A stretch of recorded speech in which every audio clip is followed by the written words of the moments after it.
অজ্ঞান হয়ে এখন রাস্তার উপরে পড়ে আছি। আজকে আমি অপরাধ না করে অপরাধী। কি হয়ে গেল আমার জীবনটা? এক মুহূর্তেই পাল্টে গেল সবকিছু। আপনারা হয়তো কিছুই বুঝতেছেন না। চলেন আপনাদের বুঝিয়ে বলি। 3 দিন আগে যখন আমি কলেজ থেকে বাসায় ফিরব, তখন একটা পার্কের দিকে আমার নজর যায়। আমারই এক চাচাতো বোন, তার নাম চম্পা, একটা ছেলেকে কিস করছে। সেটা আমি দেখে নিই। তারপর ওদের কাছে যাই, গিয়ে দাঁড়াই। তখন চম্পা বলতে থাকে, চাচা তোকে কলেজে পাঠায় এসব করার জন্য। দাঁড়া, আজকে চাচার কাছে তোর নামে বিচার দেব। এই বলে আমি ওখান থেকে চলে আসলাম। ওখান থেকে এসে আমার এক বন্ধুর সাথে দেখা করতে গেলাম। বন্ধুর সাথে দেখা করে বাসায় ফিরতেই বাবা এসে ঠাস ঠাস করে আমার গালে চড় মারতে লাগলো। আমি তো কিছুই বুঝতে পারছি না বাবা কেন মারছে আমাকে। তখন চাচাও এসে আমাকে মারতে লাগলো, সাথে ভাইয়াও। আমি জিজ্ঞেস করলাম, তোমরা এভাবে আমাকে মারছো কেন? আমি কি করছি? তুই কি করেছিস জানিস না? চম্পা তো ছোট বোন হয়, আর তুই তার সাথে ছি। বিশ্বাস করো বাবা, আমি কিছু করিনি। তোমরা আমাকে কিছু বলার সুযোগটা তো দাও। কিন্তু কেউ আমার কথা না শুনে আমাকে মারতে লাগলো। আমি কিছুই বুঝতে পারতেছি না কেন মারছে আমাকে ওরা। তখন আমি বাবার পায়ের জড়িয়ে ধরে বলি, প্লিজ বাবা, আমাকে আর মেরো না, আমি আর সহ্য করতে পারতেছি না। কিন্তু বাবা থামছে না। পেছনে দেখে মা এসে বলতে লাগলো, তুই এত কুলাঙ্গার হবে যদি আগে জানতাম তাহলে তোকে ছোটবেলায় মেরে ফেলতাম। তুই কি করে পারলি চম্পার সাথে এরকম করতে? আমি করছিটা কি সেটা তো বলবে। তুই কি করে শুনতে চাস? তাহলে শোন চম্পা। তখন চম্পা এসে যা বলল তা শুনে তো আমি আকাশ থেকে পড়লাম। কারণ চম্পা বলছে আমি নাকি ওর সাথে রুম ডেট করতে চেয়েছি, কিন্তু ও না করায় ওকে নাকি জোর করে আমি ধর্ষণ করার চেষ্টা করছি। চম্পার মুখে এরকম কথা শুনে আমার আর কিছু বলার ভাষা ছিল না। তখন আমার নিজের আব্বু পুলিশকে কল করে আমাকে পুলিশের হাতে তুলে দেয়, আর পুলিশকে বলে যাতে আমাকে শাস্তি দেয়। পুলিশ আমার কলার ধরে গাড়িতে উঠালো। আমি করুণ চোখে আম্মুর দিকে তাকিয়ে রইলাম, কিন্তু আম্মু নিজের মুখ ঘুরিয়ে ফেলল। পুলিশ আমাকে জেলে নিয়ে চলে আসলো। আমাকে অনেক মারলো তারা। আমি সারা রাত জেগেছিলাম। সকালে দেখি আমার চাচাতো বোন এসেছে জেলে।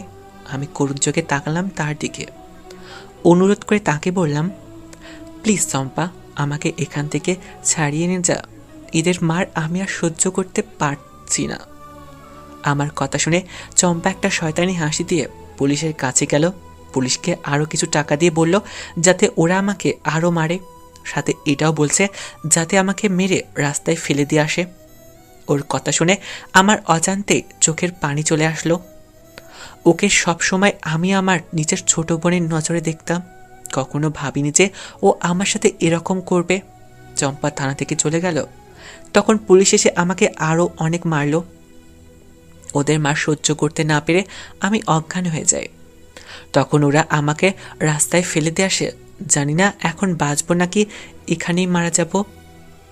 তখন রাস্তার পাশ দিয়ে একটা লোক যাচ্ছিল। সে আমাকে এভাবে পড়ে থাকতে দেখে হসপিটালে নিয়ে যায়। 2 দিন পর আজকে আমার জ্ঞান ফিরল। আমার জ্ঞান ফিরতেই সেই লোকটা আমাকে বলতে লাগলো, কে তুমি বাবা? আর রাস্তায় এভাবে পড়েছিলে কেন? আর তোমার শরীরে এমন মারের দাগ কেন? আমার নাম মুজিবুর। আর এইভাবে রাস্তায় পড়ে থাকার কারণটা হচ্ছে একটা মিথ্যা অপবাদ। যে অপরাধ না করেও আজকে আমি অপরাধী। তা তোমার সাথে কি হয়েছে আমাকে একটু খুলে বলবে? তাহলে শুনুন। আমি লোকটাকে সব খুলে বললাম আমার সাথে ঠিক কি হয়েছিল। আমার কথা শুনে আঙ্কেলের চোখে পানি চলে আসলো। তখন আঙ্কেল বলল, তা বাবা, এখন তুমি কোথায় যাবে? জানি না আঙ্কেল। তুমি চাইলে আমার সাথে আমার বাসাতে যেতে পারো। ঠিক আছে আঙ্কেল। তারপর আরও 2 দিন হসপিটাল থেকে আঙ্কেলের সাথে ওনার বাসায় চলে যায়। আঙ্কেলের বাসায় গিয়ে তো আমি পুরাই অবাক, কারণ বাসাটা রাজপ্রাসাদের মতো, অনেকটাই বড় বাসা। আমি আঙ্কেলের সাথে ভিতরে প্রবেশ করলাম। বাইরের দিক যত সুন্দর, ভেতরে তার থেকে দ্বিগুণ সুন্দর। আমি ভেতরে ঢুকতে একটা মহিলা আমাদের সামনে এলো। কে এই ছেলেটা? কথাটা আন্টি আঙ্কেলকে উদ্দেশ্য করে বলল। তখন আঙ্কেল আমার বিষয়ে আন্টিকে সব খুলে বলল। আমার কাহিনী শুনে আন্টির চোখের কোণায় এক ফোঁটা জল চলে এসেছে। তখন আন্টি বলল, আমাদের কোনো ছেলেমেয়ে নেই, সেই জন্য আজ থেকে তুমি আমার ছেলে। আমাকে তোমার নিজের মার মতো ভাবতে পারো। এখন আঙ্কেলের বিষয়ে কিছু বলি। আঙ্কেল হচ্ছে কলকাতা একজন পুলিশ অফিসার, আর আমার বাসা হচ্ছে আসামে। আমাকে আঙ্কেল কলকাতায় নিয়ে এসেছে। বাকিটা গল্পের সাথে থাকেন, সব জেনে যাবেন। তারপর আন্টি একটা কাজের লোককে ডাক দিয়ে বলল আমাকে একটা রুম দেখিয়ে দিতে। আমি রুমে গিয়ে ফ্রেশ হয়ে নিলাম, কিন্তু আমার কোনো কাপড় নেই এখানে। আমি এখন পরবো কি? তখনই দরজার ওপাশ থেকে আন্টি ডাকতে লাগলো, মুজিবুর, দরজা খোলো, এই নাও তোমার জামা কাপড়, এখন এগুলো পরে নাও, পরে গিয়ে শপিং করে এসো। আমি আন্টির কাছ থেকে কাপড়গুলো নিয়ে পরে নিলাম। ওই দিনটা এইভাবেই দেখতে দেখতে চলে গেল। পরের দিন সকালে আন্টি আমার হাতে একটা কার্ড দিয়ে বলল যাতে আমি শপিং করে আসি। আমি শপিং মলে ঢুকতে যাব, ঠিক তখনই কারোর সাথে ধাক্কা লাগলো। আমি তাকে দেখি একটা মেয়ে নিচে পড়ে আছে। আমি যখনই মেয়েটাকে উঠাতে যাব, তখনই মেয়েটা আমাকে আমার গালে ঠাস ঠাস করে দুটো চর বসিয়ে দিল। বলতে লাগলো, আমি দাঁড়িয়ে আছি, মেয়েটা আমাকে ধাক্কা দিয়ে সরিয়ে চলে গেল। কি আজব মেয়ে মাইরি! আমাকে কিছু বলার সুযোগই দিল না। ওর যা মন চাইলো বলে চলে গেল। আমি আরও অনেক কিছু বিড়বিড় করতে করতে শপিং মলের ভেতরে চলে গেলাম।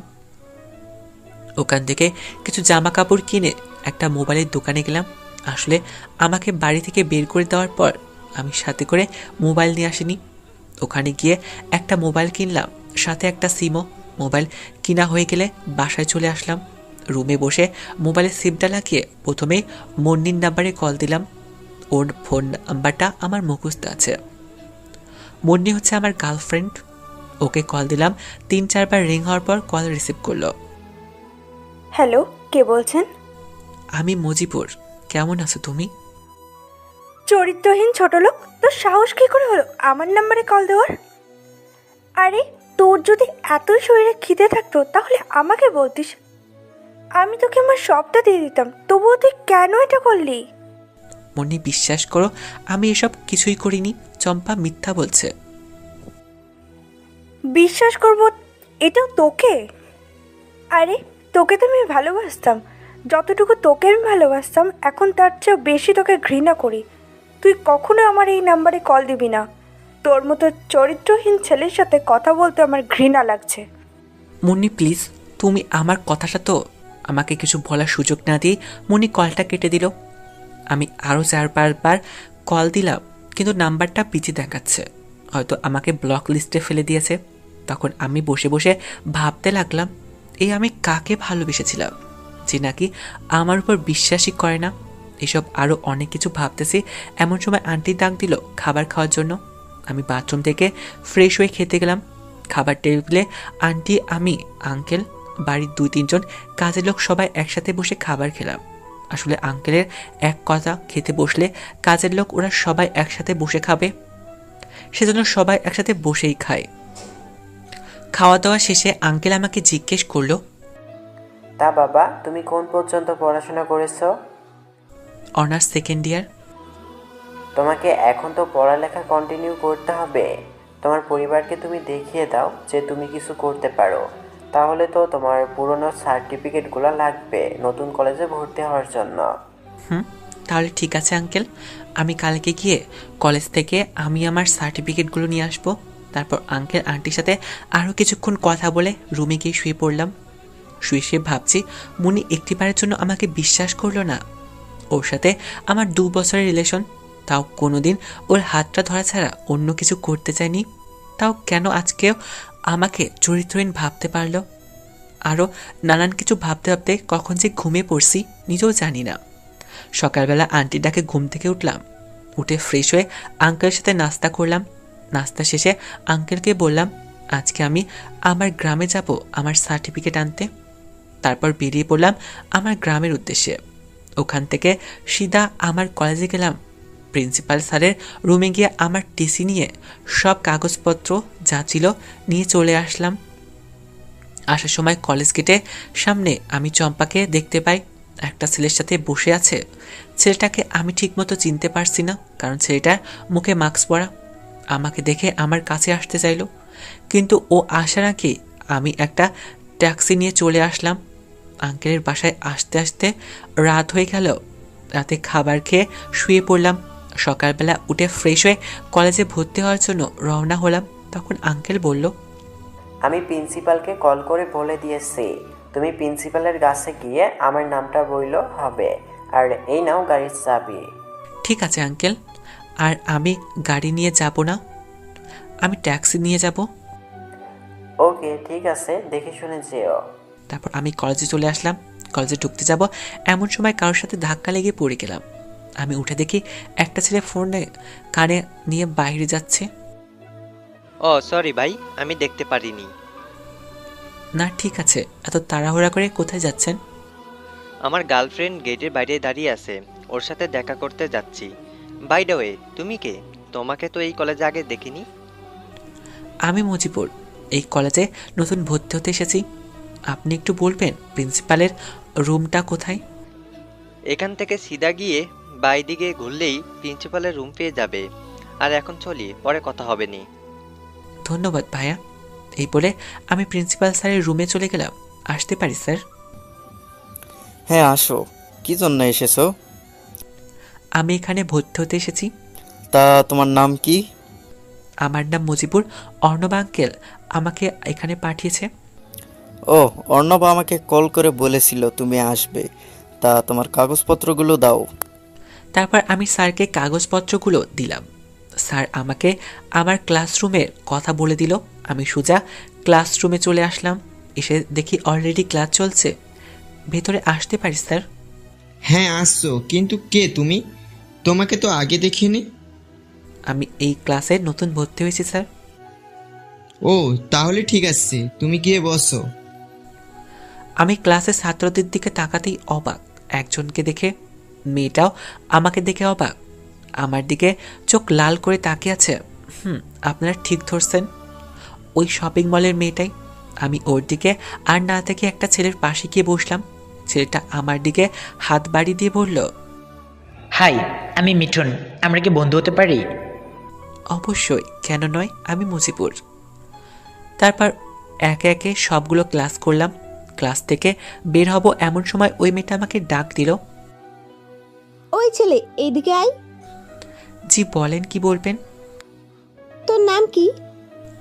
কেন, আপনি কি কানে কম শোনেন না নাকি? ক্লাস তো বললাম আমার নাম। ভুলে গেছি, এখন বল। আমি মজিবুর, আপনার নাম? আমি জুই। আর ওই দিনে চর মারার জন্য সরি। আমার বন্ধু হবি? কেন নয়, অবশ্যই হব।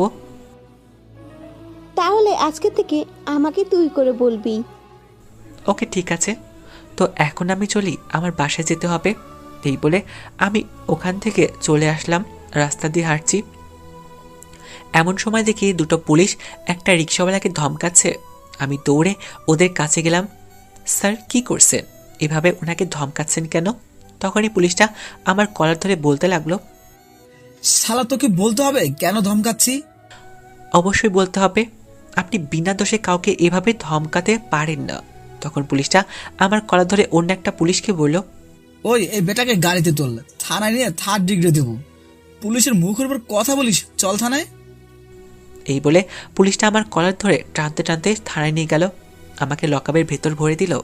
এমন সময় বাইরে থেকে কেউ ভেতরে আসলো, যাকে দেখে সবাই সেলুট দিচ্ছে। হ্যাঁ, আঙ্কেল এসেছে।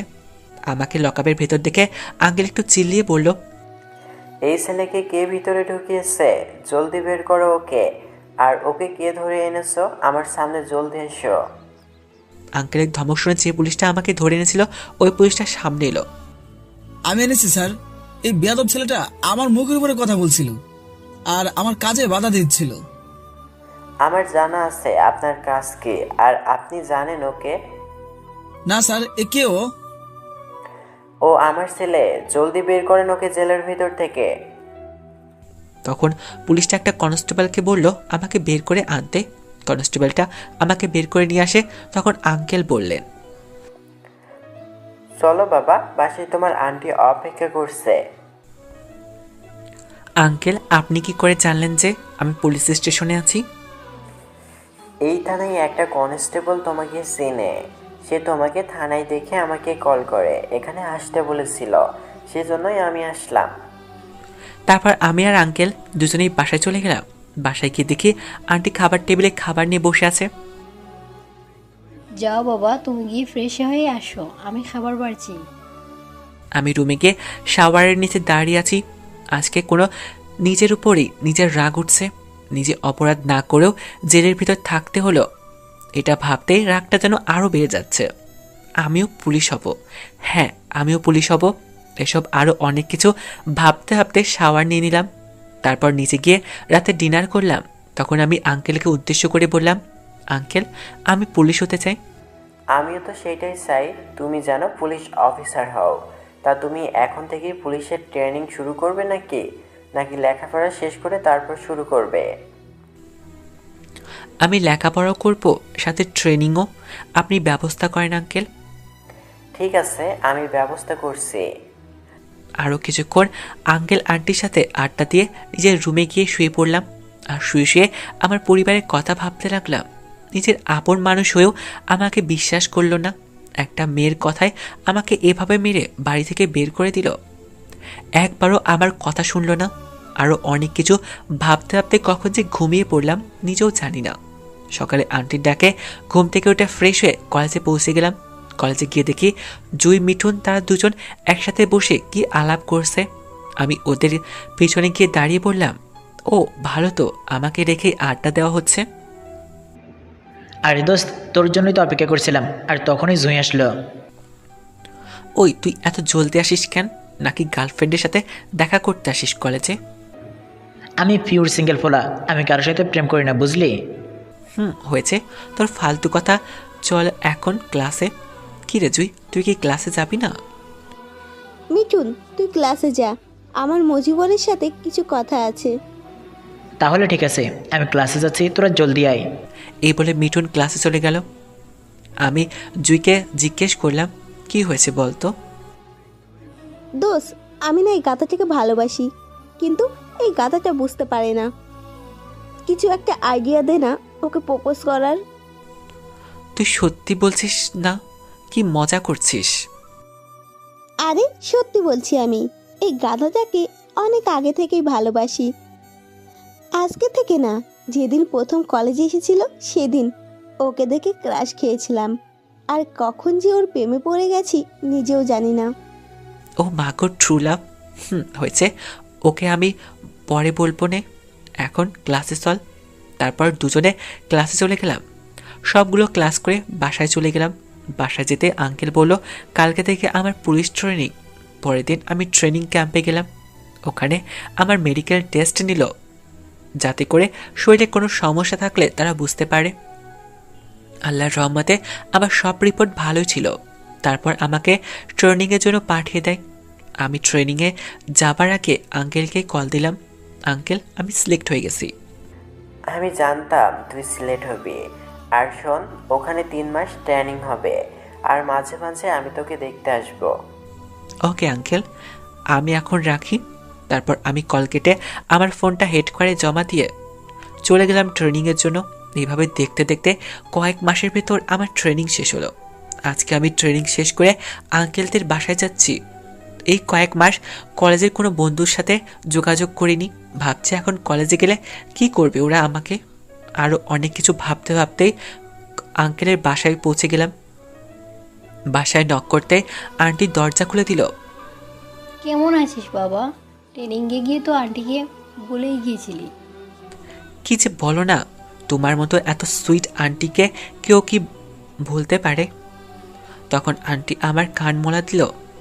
লাগছে তো, একটু আস্তে ধরো না। হয়েছে, আর পাম্প দিতে হবে না, এখন ভিতরে আয়। চলো। আমি ভেতরে গেলাম। আসলে আঙ্কেল বাসায় নেই, আঙ্কেল পুলিশ স্টেশনে আছে। আমি রুমে গিয়ে ফ্রেশ হয়ে এসে খাবার খেয়ে ঘুমিয়ে গেলাম। আসলে প্রচুর ক্লান্ত তো, সেজন্য একটু ঘুমালাম। ঘুমিয়ে আছি এমন সময় আমার ফোন বাজতে লাগলো। আমি ফোনের দিকে তাকিয়ে দেখি আমাদের বড় অফিসার কল দিয়েছে। আমি কল রিসিভ করলাম। হ্যালো, আসসালামু আলাইকুম স্যার। ওয়ালাইকুম আসসালাম। তোমাকে আর্জেন্ট একটু হেডকোয়ার্টার আসতে হবে। ঠিক আছে স্যার, আমি আসছি। তারপর আমি স্নান করে জামা পরে হেডকোয়ার্টারে পৌঁছে গেলাম। হেডকোয়ার্টারে ঢোকার সময় সবাই সালাম দিচ্ছিল। আমি ওদের সালামের উত্তর দিয়ে ভেতরে পৌঁছে গেলাম। আসতে পারি স্যার? হ্যাঁ আসো, তোমার জন্যই অপেক্ষা করছিলাম। কেন স্যার, কিছু আর্জেন্ট ছিল? তোমাকে একটা মিশনে যেতে হবে। কিন্তু স্যার, কিছুদিন পরে কলেজে আমার পরীক্ষা আছে। মিশনটা তোমার কলেজেই। তাহলে ঠিক আছে স্যার, আমি রেডি। তারপর স্যার আমাকে মিশনের সব বিষয়ে সব বলে দিল। স্যারকে আমি স্যালুট দিয়ে হেডকোয়ার্টার থেকে বেরিয়ে সোজা বাসায় চলে আসলাম। বাসায় এসে দেখি আঙ্কেল বাসায় চলে এসেছে। আঙ্কেলের সাথে কিছুক্ষণ কথা বলে খাওয়া দাওয়া করে রুমে গিয়ে শুয়ে পড়লাম। আসলে হেডকোয়ার্টার থেকে আসতে আসতে রাত হয়ে গেছে। পরের দিন আমি কলেজে গেলাম। কলেজে গিয়ে দেখি মিঠুন, জুই আর সাথে আর 2-3টা বন্ধুরা বসে আড্ডা দিচ্ছে। তখন আমি পেছন থেকে বললাম, কেমন আছিস তোরা? তখন মিঠুন পেছনে ফিরে অবাক হয়ে বলতে লাগলো, হারামি, কোথায় ছিলি এতদিন? তুই জানিস তোকে কত মিস করেছি। আমি সরি, একটা কাজের জন্য এক জায়গায় গিয়েছিলাম, আর যাওয়ার আগে তোদের বলতে পারিনি, সেজন্য আরেকবার সরি। এটা বলতে না বলতে হারামিগুলো আমাকে দিল কিছুক্ষণ উত্তম মাধ্যম। ইস, পিঠে ব্যথা হয়ে গেল। হারামি, এত জোরে মারে কেউ? তোকে তো আমার মারতে মন চাচ্ছে, আর তোর নাম্বারটা দেয়া গিয়ে। সারা মানুষের আবার নম্বর কবে থেকে হলো রে? দেখ, আমার কোনো বোন নেই, সেজন্যই আমাকে শালা বলতে পারিস না। আর তোর মোবাইল নাম্বার দে। আমার পিঠে আরেকটা বসিয়ে বলল, ওই আমি কি রোবট নাকি, এভাবে মারছিস কেন রে? তারপর ওদের সাথে আরও কিছুক্ষণ মজা করে ক্লাসে চলে গেলাম। কিছুদিন পরে আমাদের পরীক্ষা, সেজন্য এভাবে দেখতে দেখতে আমাদের পরীক্ষা দিয়ে চলে আসলো। আর এই কয়েকদিনে স্যারের দেওয়া মিশনটা আমি কমপ্লিট করে ফেললাম। এতে করে চলে গেল পুরো 60টি বছর। এখন আমি আমার বড় অফিসারের সামনে দাঁড়িয়ে আছি, কারণ এই 7 বছরে অনেকগুলো মিশন আমি কমপ্লিট করছি। সেটার জন্য আমি অনেকগুলো মেডেল পেয়েছি। তখন স্যার বললেন, তোমাকে একটা নতুন জায়গায় যেতে হবে। কোথায় স্যার? আসামে। ওখানে ড্রাগ সাপ্লাই হচ্ছে প্রচুর, সব থেকে বেশি ওখানে একটা কলেজ থেকেই এসব সাপ্লাই হচ্ছে। আমি শুধু তোমাকে বেশি বিশ্বাস করি, সেজন্য এই কেসটা তোমার উপর দিলাম। আশা করছি তুমি আমাকে নিরাশ করবে না। কিন্তু স্যার, ওখানে গেলে তো আমার থাকার জন্য একটা ঠিকানা লাগবে, তাই না? আর স্যার, কলেজেও তো আমাকে তাহলে ভর্তি হতে হবে। তুমি ওসব কিছুর চিন্তা করো না, আমি সব ব্যবস্থা করে রেখেছি। তুমি যখন ওখানে যাবে তখন বিকি নামের একজন পুলিশ তোমাকে সাহায্য করবে। ও তোমার আর থাকার ব্যবস্থাও করে দিবে। আর এই নাও কার্ড, এই কার্ডটা তুমি কলেজের প্রিন্সিপালকে দিবে, তাহলেই হবে। স্যার আমাকে একটা কার্ড দিল। আমি কার্ডটা নিয়ে মানিব্যাগে রেখে দিলাম। তখন স্যার আবার বলল, কালকেই তোমার বাস, এই নাও তোমার বাসের টিকিট। তার মানে স্যার, আপনি আগে থেকে জানতেন যে আমি ওখানেই যাব? জানতাম না, কিন্তু আমার বিশ্বাস ছিল তুমি আমাকে না করবে না। তা এখন আমি আসি, দেখা হচ্ছে আবার মিশন কমপ্লিট হওয়ার পর। আর ওখানে যাওয়ার আগে অবশ্যই এই দাড়ি চুলগুলো কেটে যাবে। এইভাবে যদি তুমি কলেজে যাও তাহলে তোমাকে সবাই পাগল ভাববে। তা পরেরটা পরে দেখা যাবে। আসলে কয়েকদিন হচ্ছে আমি চুল দাড়ি কিছুই কাটাইনি। তারপর আমি স্যারকে স্যালুট দিয়ে ওখান থেকে বাসায় চলে আসলাম। আন্টি, কালকে আমার একটা মিশনের জন্য আসাম যেতে হবে। তোমার বাসাটা আসামে, তাই না? এই 7 বছরের আজকে আন্টির মুখে আমার বাসার নাম শুনলাম। আমি বললাম, তা আমি কি ব্যাগ গুছিয়ে দেব? না আন্টি, আমি গুছিয়ে নেব। তারপর আমি রুমে গিয়ে আমার কাপড় চোপড় একটা ব্যাগে ভরে দিলাম। তারপর একটা ঘুম দিলাম, কারণ আমার বাস রাত 9টার সময়, তাই এখন একটু ঘুমিয়ে নিলাম। কিছুক্ষণ পরে মনে হলো কেউ ডাকছে। চোখ খুলে দেখি আন্টি ডাকছে আমাকে। উঠবি না? সন্ধ্যা হয়ে গেল তো। উঠছি। আঙ্কেল বাসায় চলে এসেছে? হ্যাঁ, কিছুক্ষণ আগেই আসলো। তুই নিচে আয়, আমি তোর জন্য গিয়ে রান্না করি। আমি একটা আউড়ি দিয়ে উঠে স্নান করে জামা কাপড় পরে একেবারে নিচে গেলাম। গিয়ে দেখি আঙ্কেল বসে আছে সোফায় আর টিভিতে নিউজ দেখতে। আমি আঙ্কেলের পাশে গিয়ে বসলাম। তখন আঙ্কেল বলল, এখন কোথায় ট্রান্সফার হলে? আসামে। তা ওখানে কি কাজ নিয়ে কেস করবে? ওখানে নাকি ড্রাগ সাপ্লাই বেশি হচ্ছে, সেজন্য ডিসিপি স্যার বলল আমাকে ওখানে যেতে। 7 বছর আগে আমিও গিয়েছিলাম, আসার সময় তোকে পেয়েছিলাম, মনে আছে তোর? মনে থাকবে না কেন, অবশ্যই মনে আছে। তারপর আঙ্কেলের সাথে আরও কিছুক্ষণ কথা বললাম। এক পর্যায়ে কথা শেষে খাওয়া দাওয়া করে আমি রওনা দিলাম আসামের উদ্দেশ্যে। আমি আঙ্কেলের গাড়ি করে বাস স্টেশনে দিয়ে গেলাম। উনি অনেকবার বলছিল ওনার গাড়ি নিয়ে আসতে, কিন্তু আমি নিয়ে আসিনি। বাসে উঠে আমার মনটা একদম ভেঙে গেল, কারণ আমি ভেবেছিলাম আমার সিটটা হয়তো জানালার পাশে হবে, কিন্তু এখন দেখি না, আমার সিটটা জানালার পাশে না। আর কি করার, মনে এক বস্তা কষ্ট নিয়ে বসে পড়লাম। বাস ছাড়ার কিছুক্ষণ আগে একটা মেয়ে বাসে উঠল। মেয়েটা মোটামুটি আমার বয়স থেকে একটু বড় হবে। মেয়েটি এসে আমাকে ডাকতে লাগলো, কারণ আমি কানে হেডফোন লাগিয়ে গান শুনছি। এক্সকিউজ মি, হ্যালো শুনছেন? ও হ্যালো শুনছেন আমি কি বলছি? মেয়েটির আওয়াজ শুনে আমি ধরফড়িয়ে দাঁড়িয়ে গেলাম। কি হয়েছে, এভাবে চিল্লাচ্ছেন কেন? আপনার পাশের সিটটা আমার, আমাকে একটু জায়গা দেবেন যাওয়ার জন্য? কেন নয়, অবশ্যই যান। মেয়েটি জানালার পাশে গিয়ে বসলো। তারপরে বাস ছেড়ে দিল। কিছুক্ষণ চুপচাপ বসে থাকলাম। তখনই আমার মোবাইলে একটা কল আসলো আননোন নাম্বার থেকে। আমি কল রিসিভ করলাম। ওপাশ থেকে বলল, হ্যালো, আমি ডিসিপি বলছি। এটা আমার নতুন নাম্বার, নাম্বারটা সেভ করে রেখো। আর তোমার কাছে একটা নাম্বার পাঠাচ্ছি, তুমি বাস থেকে নামার পর ওকে কল দিও, ও তোমাকে নেওয়ার জন্য বাস স্টেশনে দাঁড়িয়ে থাকবে।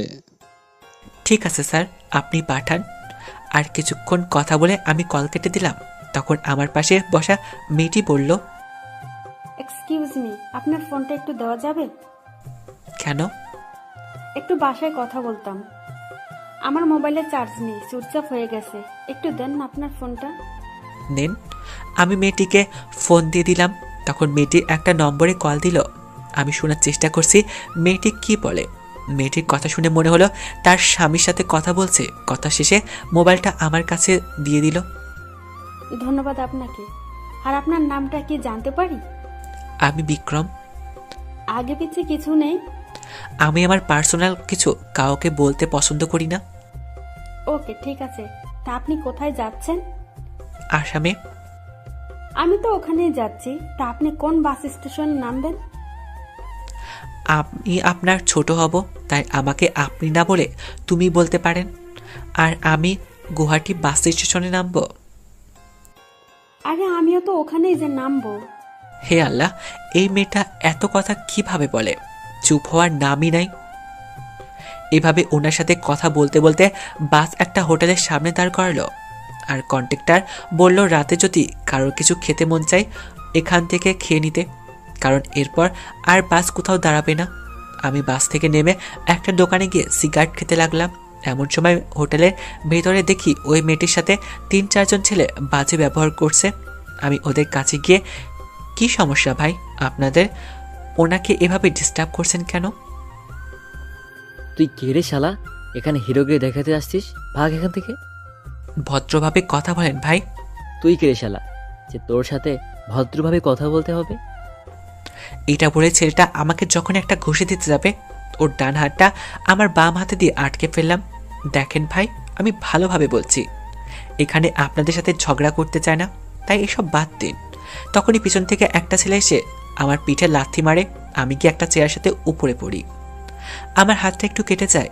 আমি উঠে বললাম, তোর ভালো কথার মানুষ না। এটা বলে ছেলে 3টাকে মারতে লাগলাম। পাশে একটা সীসার বোতল ছিল, ওই বোতলটা নিয়ে দিলাম একটা ছেলের মাথায় বাড়ি। সেটা মাথায় হাত দিয়ে বসে পড়ল। আমাকে এভাবে মারতে দেখে বাকি ছেলেগুলো ভয় পেয়ে গেল। কি হলো, তোরা আসবি নাকি একে নিয়ে হসপিটালে যাবি? হসপিটালে যাব ভাই। ঠিক আছে, জলদি যা। এটা বলে বাকি ছেলেগুলো ওই ছেলেটাকে নিয়ে চলে গেল। আমি মেয়েটিকে উদ্দেশ্য করে বললাম, চলেন, বাস ছাড়ার সময় হয়ে গেছে। যখন আমি বেরিয়ে যেতে নেব, তখনই ওই হোটেলের মালিক আমার সামনে এসে দাঁড়ালো। কোথায় যাচ্ছেন? আমার এতটা লোকসান করছেন, এগুলো ক্ষতিপূরণ কে দিবে? ক্ষতিপূরণ না দিয়ে চলে যাচ্ছেন? আপনার কত টাকা ক্ষতিপূরণ দরকার বলেন, আমি দিয়ে দিচ্ছি। পিছন থেকে কথাটা মেয়েটি বলল, দাঁড়ান আপু, কিসের ক্ষতিপূরণ? হ্যাঁ, রাতে এখান দিয়ে বাস যাওয়ার সময় দেরি তো এখানে বাস থামায়, তাই না?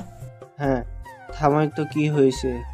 তাহলে কি ডেলি এই বখাটেগুলো কি মেয়েদেরকে এভাবে ডিস্টার্ব করে?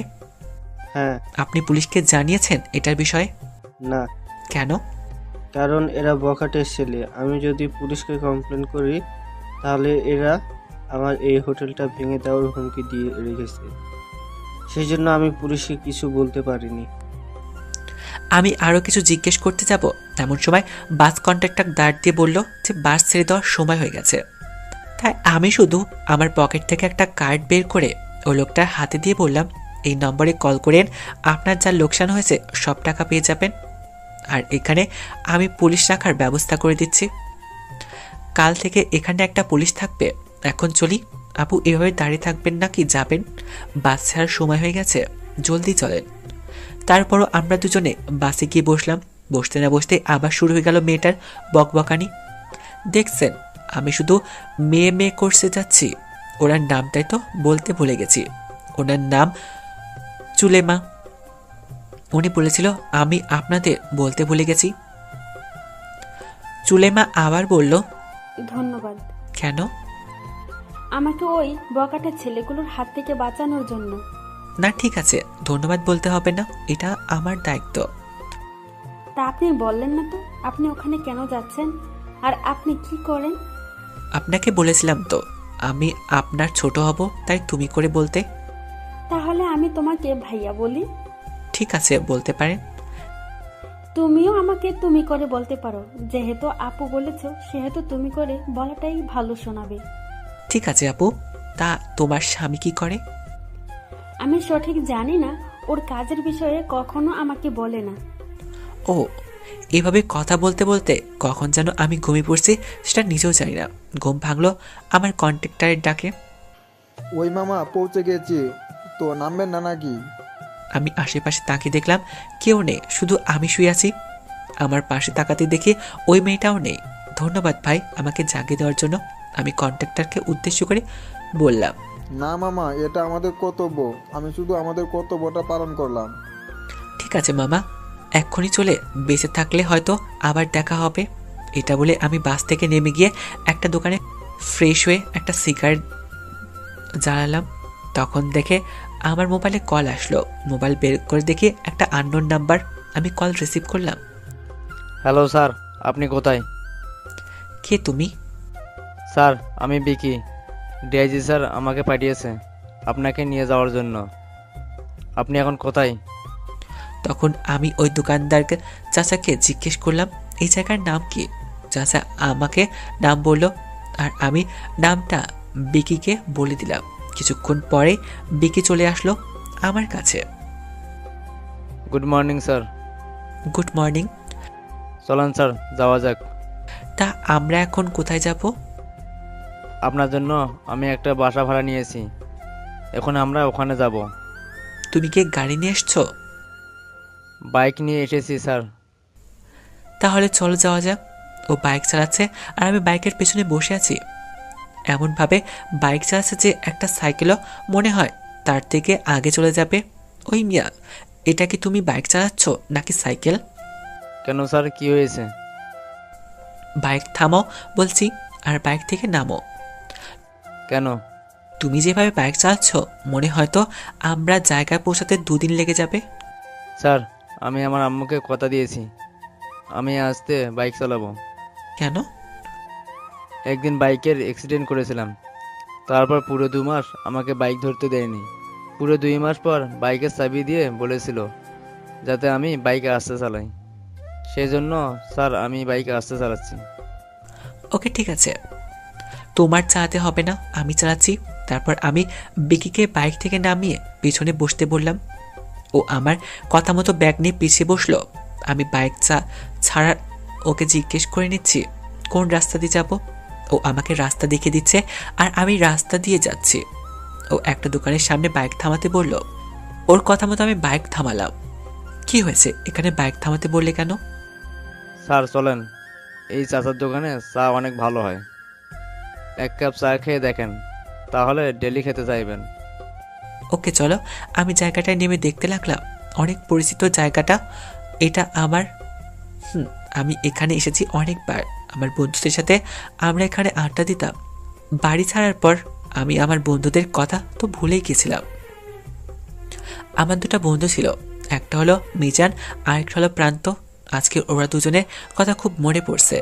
ওদের কথা ভাবছি এমন সময় বিকি আমাকে ধাক্কা দিয়ে বলল, স্যার স্যার কোথায় হারিয়ে গেছেন? কিছু না, এমনি পুরনো দিনের কথা মনে পড়ে গেল। আপনি এখানে কখনো এসেছিলেন? এসেছিলাম না, আমি আগে এখানে ডেইলি আসতাম। মানে? তোমারে এত মানে বুঝতে হবে না, ভেতরে চলো। রহিম চাচা, দুটা চা দেন। আমাকে লাল চা দেন, আর চা তো একটু চিনি কম দিয়েন। তোমার দুই বন্ধু কোথায়? চাচা ওইদিকে ফিরে কথাটা বলল। চাচার কথা শুনে বিকি চাচাকে বলল, দুই বন্ধু মানে? বুঝলাম না চাচা। চাচা এদিকে ফিরে আমার দিকে একটু গভীর নজরে বলল, তোমাকে কেমন চেনা চেনা লাগছে বাবা, আর তোমার এই কথাটাও আমি যেন কোথায় শুনেছি। না চাচা, আপনি ওনাকে চিনবেন কি করে? উনি আজকে তো এসেছে এখানে। সেটাও ঠিক, তোমরা বসো বাবা, আমি চা দিচ্ছি। আমি আর বিকি বসেছিলাম। এমন সময় আমার সামনে দিয়ে একজনকে যেতে দেখলাম। উনি আর কেউ নয়, আমার নিজের বাবা। এত বছর পর দেখেও ওনাকে চিনতে আমার একটু ভুল হলো না।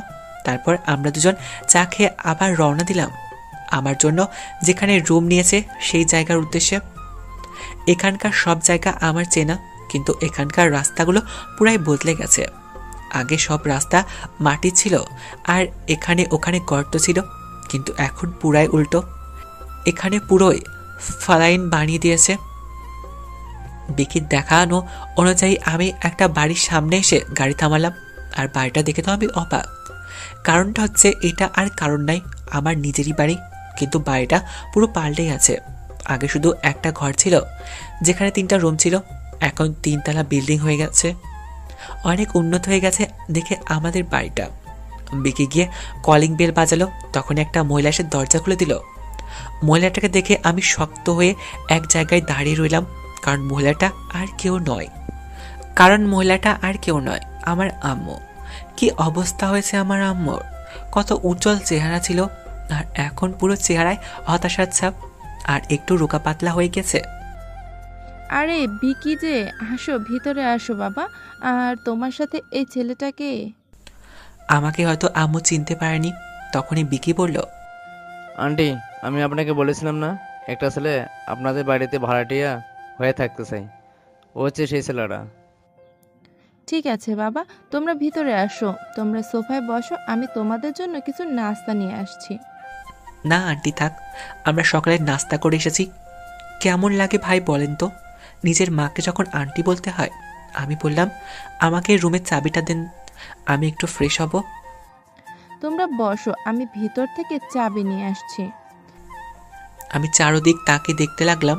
বাড়িটা আসলেই অনেক সুন্দর, কিন্তু বাড়িতে কাউকে দেখতে পারছি না কেন, সেটাই বুঝলাম না। সবাই কোথায় গিয়েছে? না আব্বু আছে, না ভাইয়া, চাচা চাচি, কাউকে দেখতে পাচ্ছি না। আমার এসব ভাবার মধ্যে আম্মু চলে আসলো, আমাদের সামনে এসে বলল, এই নাও বাবা তোমাদের রুমের চাবি। আন্টি, বাড়িতে কাউকে দেখতে পারছি না যে। আপনি কি বাড়িতে একলা থাকেন? না বাবা, আমি আমার স্বামী আর ছেলে আর ছেলের বউ আর তার একটা মেয়ে থাকি। আর কেউ থাকে না? না মানে বিকি আসার সময় বলল আপনার স্বামীর ছোট ভাই নাকি বাড়িতে থাকতো, সেটাই আর কি জিজ্ঞেস করলাম। থাকতো, কিন্তু অনেক বছর আগে তাদেরকে বাড়ি থেকে বার করে দেওয়া হয়েছে। মানে বুঝলাম না, আমাকে একটু বুঝিয়ে বলবেন? থাক সেসব অনেক কথা, একদিন বলবো নি। এখন তুমি যাও, গিয়ে ফ্রেশ হয়ে নাও, অনেকক্ষণ তো জার্নি করে আসলে। ঠিক আছে, এই বলে আমি নিজের রুমে চলে আসলাম। রুমের তালা খুলে ভেতরে প্রবেশ করলাম। রুমটা অনেক বড়। আমি আমার ব্যাগ দুটো রেখে বিকিকে বসতে বলে আমি ফ্রেশ হতে গেলাম। ফ্রেশ হয়ে এসে দেখি বিকি এখনো বসে আছে।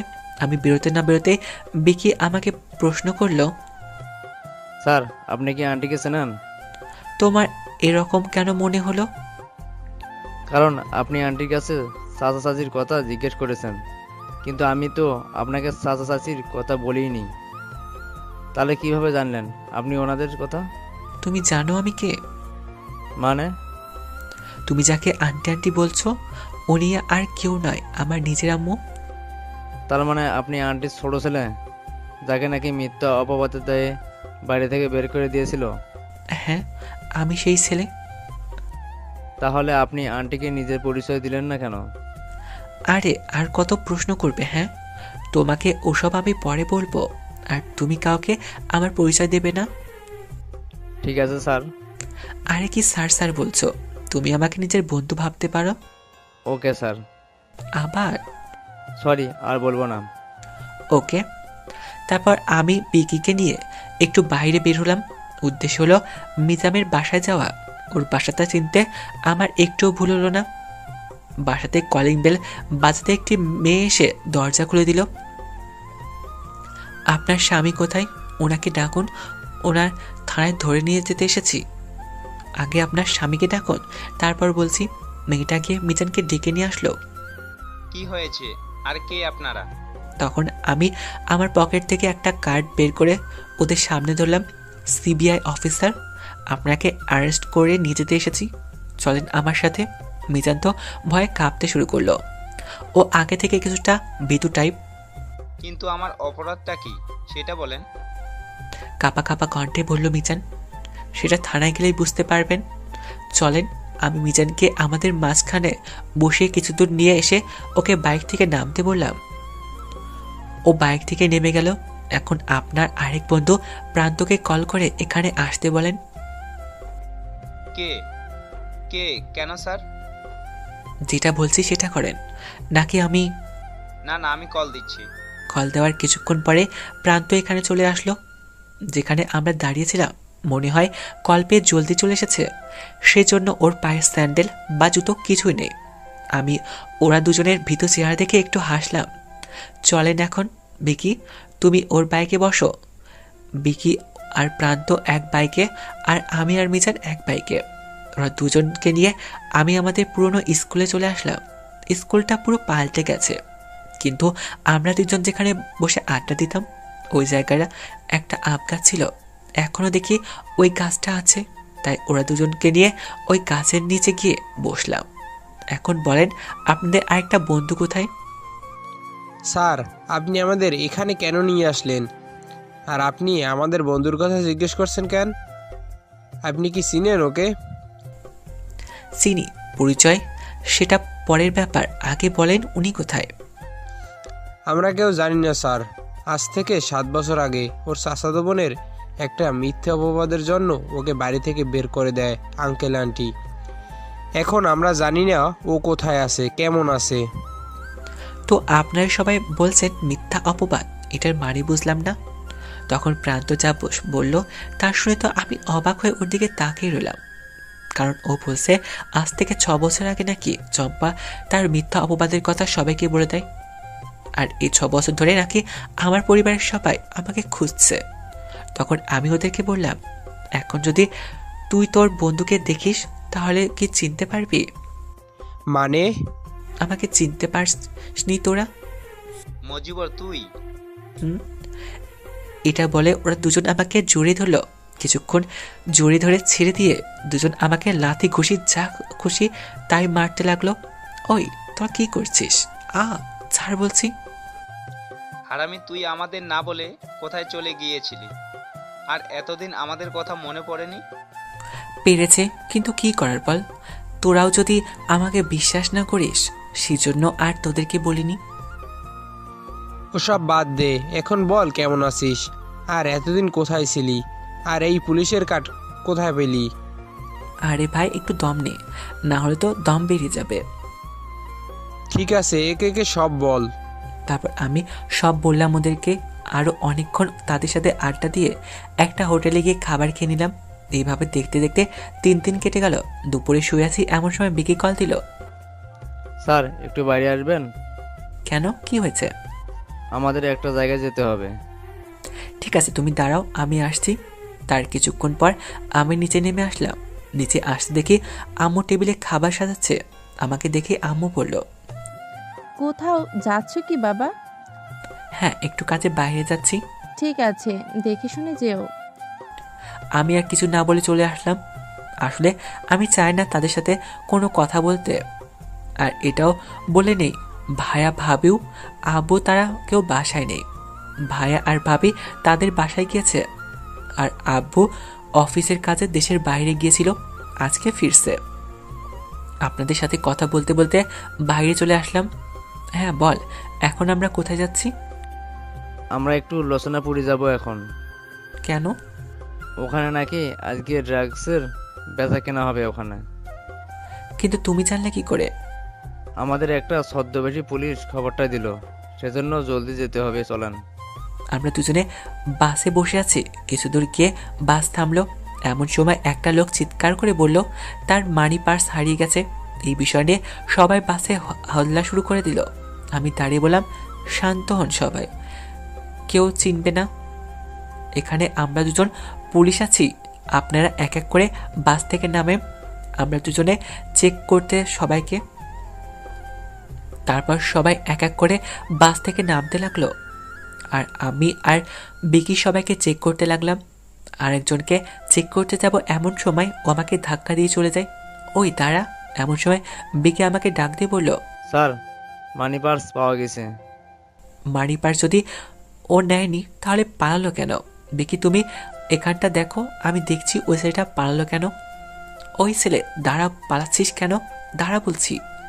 কিন্তু ছেলেটা আমার কথা না শুনে দৌড়াতে লাগলো, আর আমি ওর পেছনে দৌড়াচ্ছি। ওই দাঁড়া বলছি, নাহলে আমি গুলি করতে বাধ্য হব। কিন্তু তবুও সেটা দাঁড়াচ্ছে না, তাই আমি আমার পেছন থেকে আমার গানটা বের করে ওর পায়ে গুলি করলো। ও চিৎকার করে নিচে বসে পড়লো। আমি দৌড়ে গিয়ে ছেলেটার কাছে গেলাম। স্যার, আমাকে ছেড়ে দিন, আমি মানিব্যাগ চুরি করিনি। বিশ্বাস করেন স্যার, আমি কিছুই চুরি করিনি। তাহলে তুই পালাচ্ছিস কেন? ছেলেটা চুপচাপ। তোর ব্যাগ দেখা, তোর ব্যাগে কি আছে? আমি ব্যাগ খুলে তো অবাক, কারণ ব্যাগ ভর্তি ড্রাগস। আমি ছেলেটার কাছে গিয়ে ঠাস করে একটা গায়ে থাপ্পড় দিয়ে বললাম, বল এসব কোথায় পেলি আর কোথায় নিয়ে যাচ্ছিলি? আমাকে ক্ষমা করে দিন, আর আমি জানি না এসব আমার ব্যাগে কিভাবে আসলো। আমি আরো কিছু জিজ্ঞেস করতে যাব, তখনই বিকি চলে আসলো এখানে। বিকি, একে নিয়ে চলো। স্যার কিন্তু আমরা তো লসনাপুরি যাচ্ছিলাম। ওখানে যাওয়ার আর দরকার নেই, একে নিয়ে চলো তাহলেই হবে। ওকে স্যার, কিন্তু একে নিয়ে যাব কোথায়? তোমার জানাশোনা এমন কোনো নির্জন জায়গা আছে যেখানে কেউ আসে চায় না? আচ্ছা স্যার, চলেন, আপনাকে আমি নিয়ে যাচ্ছি। আমি সাথে ওই ছেলেটাকেও নিয়ে নিলাম, সাথে ওর ব্যাগটাও। আমার অটো দিয়ে একটা নির্জন জায়গায় চলে আসলাম। এসে দেখি এখানে একটা ঘর আছে। আমি ছেলেটাকে নিয়ে ওই ঘরে চলে আসলাম। আসার সময় বিকিকে বললাম যাতে অটোওয়ালাকে ভাড়া দিয়ে চলে আসতে। ছেলেটাকে এনে একটা চেয়ারে বেঁধে দিলাম। ছেলেটার পা দিয়ে এখনো রক্ত পড়ছে, বেশি রক্ত পড়ায় ছেলেটা অজ্ঞান হয়ে গেল। আমি বিকিকে বললাম যাতে ছেলেটাকে ডাক্তার এনে ট্রিটমেন্ট করায়। এটা বলে আমি বাসায় চলে আসলাম। অন্যদিকে রনি, তুই না বলেছিলি ছেলেটা বসে আছে, কিছুক্ষণের মধ্যে চলে আসবে? কোথায়? এখনো তো আসেনি, আর কত দেরি হবে? হ্যাঁ, ও চলে আসবে, চিন্তা করবেন না। চিন্তা করবো না মানে? তুই জানিস ওখানে কত টাকার মাল আছে? ওগুলো যদি একবার পুলিশের হাতে পড়ে যায় তখন কি হবে তুই ভেবে দেখেছিস? আর তুই ওই ছেলেটাকে কল দিয়ে দেখ, ও আবার নাকি তোর মাল নিয়ে পালালো। আমি বাসায় আসছি এমন সময় দেখি আমার পকেটে ফোন বাজছে। আমি ফোন বের করে দেখি এটা আমার ফোন না। ও মনে পড়ছে, এটা তো ওই ছেলেটার ফোন। আমি কল রিসিভ করলাম। কল রিসিভ করতে ও পাশ থেকে বলতে লাগলো, ওই রাজ, কোথায় তুই? তোর আসতে এত দেরি হচ্ছে কেন? তুই জানিস রফি সাহেব তোর জন্য আমাকে কতগুলো কথা শুনিয়েছে। জলদি আয় বলছি। কোথায় মরি গেলি তুই? কথা বলছিস না কেন? Hello hello. আমি বুঝতে পারলাম এই কলটা হয়তো ওই ছেলে কোনো একটা বস দিয়েছে, তাই আমি একটা হাসি দিয়ে বললাম, হা হা হা, রাজ এখন আমার কবজে আছে, আর কখনো তোদের কাছে ফিরে যেতে পারবে না। কে তুই? আর রাজের ফোন তোর কাছে কেন? বাচ্চা ছেলেদের মতো কথা বলছিস কেন? তুই এখনো বুঝতে পারছিস না তোর লোককে আমি ধরে ফেলেছি? তুই অপেক্ষা কর, তোকেও ধরবো কিছুদিনের মধ্যে। হা হা হা। আমি একটা হাসি দিয়ে ফোনটা কেটে দিলাম। অন্যদিকে রনির রাগে ফোন একটা আছাড় দিয়ে ভেঙে ফেলল। রফিক সাহেব এসে চিয়ে ওকে বলতে লাগলো, আমার মাল কোথায়, জলদি বল বলছি। রনি এমনিতেই তো রেগেছিল, আরও রাগ উঠে গেল রফিক সাহেবের কথায়। তাই ওর বন্দুকটা দিয়ে রফিক সাহেবকে গুলি করে দেয়। সাথে সাথে লুটিয়ে পড়ে মাটিতে রফিক সাহেবের লাশটা। এটা দেখে আরও বাকি যতগুলো লোক ছিল সবাই ভয় পেয়ে যায়, আর রকিকে কিছুই বলে না। রকি নিজে নিজেই বলতে থাকে, তোকে তো আমি দেখিনি কুত্তার বাচ্চা, তুই আমার এত বড় লোকসান করেছিস, তোকে আমি ছাড়বো না। তোকে পেলে কুচি কুচি করে তোর মাংস আমি শুয়োরকে দিয়ে খাওয়াবো। আরও অনেক কিছুই বলল। আর এদিকে আমি বাসায় এসে দরজা নক করলাম। দুবার নক করতে একটা মেয়ে এসে দরজা খুলে দিল। মেয়েটাকে দেখে তো আমি অবাক, কারণ এই মেয়েটা আর কেউ নয়, ওই বাসে বকবক করা মেয়েটা, মানে চুলেমা নামে মেয়েটা বাসে ছিল যে, ওটা। আমাকে দেখেই বলতে লাগলো, আরে ভাই তুমি এখানে কি করছো? আমি তো এখানে ভাড়া নিয়েছি, কিন্তু আপু তুমি এখানে কেন? এটা আমার স্বামীর বাসা, আর ওই যে দেখছো আমার স্বামী। চুলেমা ভাইয়াকে দেখিয়ে বলল। তখনই আমি বুঝে গেলাম এটা আর কেউ নয়, আমার ভাইয়ের বউ, মানে আমার ভাবি। তাহলে আমি কি এখন ভেতরে আসতে পারি? ও সরি, আসো। ভাবি আমাকে ভাইয়ের সামনে নিয়ে গিয়ে বলল, এটাই হলো ওই ছেলে যে নাকি আমাকে কতগুলো বকাটে ছেলের হাত থেকে বাঁচিয়েছিল।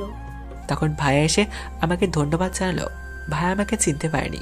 আমাকে না চেনার সব থেকে বড় কারণ হচ্ছে আমার শরীর, কারণ আমি আগে রোগা পাতলা ছিলাম, কিন্তু এখন 6 প্যাক বডি, ডেলি জিম করি তার জন্য। ওকে ভাইয়া, তাহলে আমি চলি, আমার রুমে গিয়ে একটু ফ্রেশ হতে হবে। আজকে থেকে তাহলে তুমি আমাদের সাথে খাবে। সেটা কি করে হয় আপু? আমি কিছু শুনতে চাই না, আমি যেটা বলেছি সেটাই করবে। যখন তুমি আমাকে আপু বলেছ, তখন আমারও তো একটা দায়িত্ব হয়, তাই না? ঠিক আছে, আমি রাতে খাবো। এই বলে আমি আমার রুমে চলে আসলাম। এসেই একটা ঘুম দিলাম। ঘুম ভাঙলো আন্টির কলে। আমি কল রিসিভ করতে আন্টি বলতে লাগলো, কেমন আছিস বাবা? আর ওখানে গিয়ে তো আমাদের ভুলেই গিয়েছিস। আজকে 4 দিন হলো, একটা কলও দিলি না। সরি আন্টি, একটু কাজের চাপে ছিলাম তো, তাই আর কল দেওয়া হয়নি। আর আমি ভালো আছি, তুমি কেমন আছো? আঙ্কেল কোথায়, আর আঙ্কেল কেমন আছে? হ্যাঁ, আমরা দুজন ভালো আছি, আর তোর আঙ্কেলও এখন বাসায় নেই। এভাবে আরও অনেকক্ষণ আন্টির সাথে কথা বললাম। কল কেটে দিয়ে আমি বাথরুমে গিয়ে ফ্রেশ হয়ে বাইরে এসে দেখি রাত হয়ে গেছে। আসলে রুমে থাকলে বোঝাই যায় না রাত না দিন, কারণ সবসময় লাইট জ্বালিয়ে রাখি তো, সেই জন্য। আমি মোবাইলের দিকে তাকিয়ে দেখি 8টা বাজে। তখন নিচ থেকে ভাবি ডাকতে লাগলো খাবারের জন্য। আমি নিচে গিয়ে দেখি সবাই খাবার টেবিলে বসে আছে। পাশে দেখলাম আব্বু চলে এসেছে। আম্মুর পাশে দেখলাম কিউট একটা মেয়ে। আমি তার পাশে গিয়ে বসলাম। কারোর সাথে কোনো কথা না বলে খাবার খেয়ে রুমে চলে আসলাম। আর নিচে আম্মু ভাইয়াদের কথাবার্তা। ছেলেটাকে কেন জানি নিজের আপন আপন মনে হয় ওর সাথে আমরা অনেক আগে থেকে পরিচিত। ছেলেটাকে দেখেছো? খাবার খেয়েছে, কিন্তু কারোর সাথে একটাও কথা বলেনি। কেমন রহস্যময় লাগছে আমার কাছে ছেলেটাকে।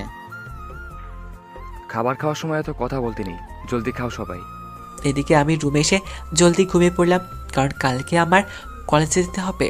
তাই আমি মোবাইলে অ্যালার্ম দিয়ে ঘুমিয়ে পড়লাম। অন্যদিকে, ওই তোরা খোঁজ নে রাজ কোথায় আছে, আর ওকে কে ধরে নিয়ে গেছে সেটাও খোঁজ নে, জলদি খোঁজ নে। ওর কাছে আমার কোটি কোটি টাকার মাল আছে, ওকে তো আমার খুঁজে বের করতেই হবে। জলদি খুঁজে বের কর। আর ওকে ধরে নিয়ে যাওয়া সেটাকে আমার চাই। ওকে তো আমি ছাড়বো না, নিজের হাতে মারবো আমি ওকে। এদিকে আমি সকালবেলা ঘুম থেকে উঠে ফ্রেশ হয়ে বের হলাম কলেজের উদ্দেশ্যে। বাসা থেকে বের হওয়ার সময় দেখলাম আম্মু কেমন যেন আমার দিকে সন্ধ্যার নজরে তাকিয়েছিল। আমিও ওদিকে নজর না দিয়ে সোজা কলেজে চলে আসলাম। কলেজে ঢুকতে যাব এমন সময় কিছু ছেলেপেলেকে দেখতে পেলাম বাইকের উপর বসে আছে, সাথে একটা মেয়েও আছে। মেয়ে বললে ভুল হবে, কেমন যেন ছেলেদের পোশাক পরে আছে। আমাকে দেখে ছেলেগুলো ডাক দিল, ও আঙ্কেল, তোমার নিচের গেট খোলা, জয় বাংলা তো দেখা যাচ্ছে। কথাটা শুনে আমি তাড়াতাড়ি নিচে হাত দিয়ে দেখি না, কিছু তো খোলা নেই। আশেপাশে চেয়ে দেখি তারা হাসছে, তার মানে তারা আমাকে টিস করলো। আমি তা ওদের কিছু না বলে একটা মুচকি হাসি দিয়ে প্রিন্সিপাল স্যারের রুমে চলে আসলাম। স্যার, আসতে পারি?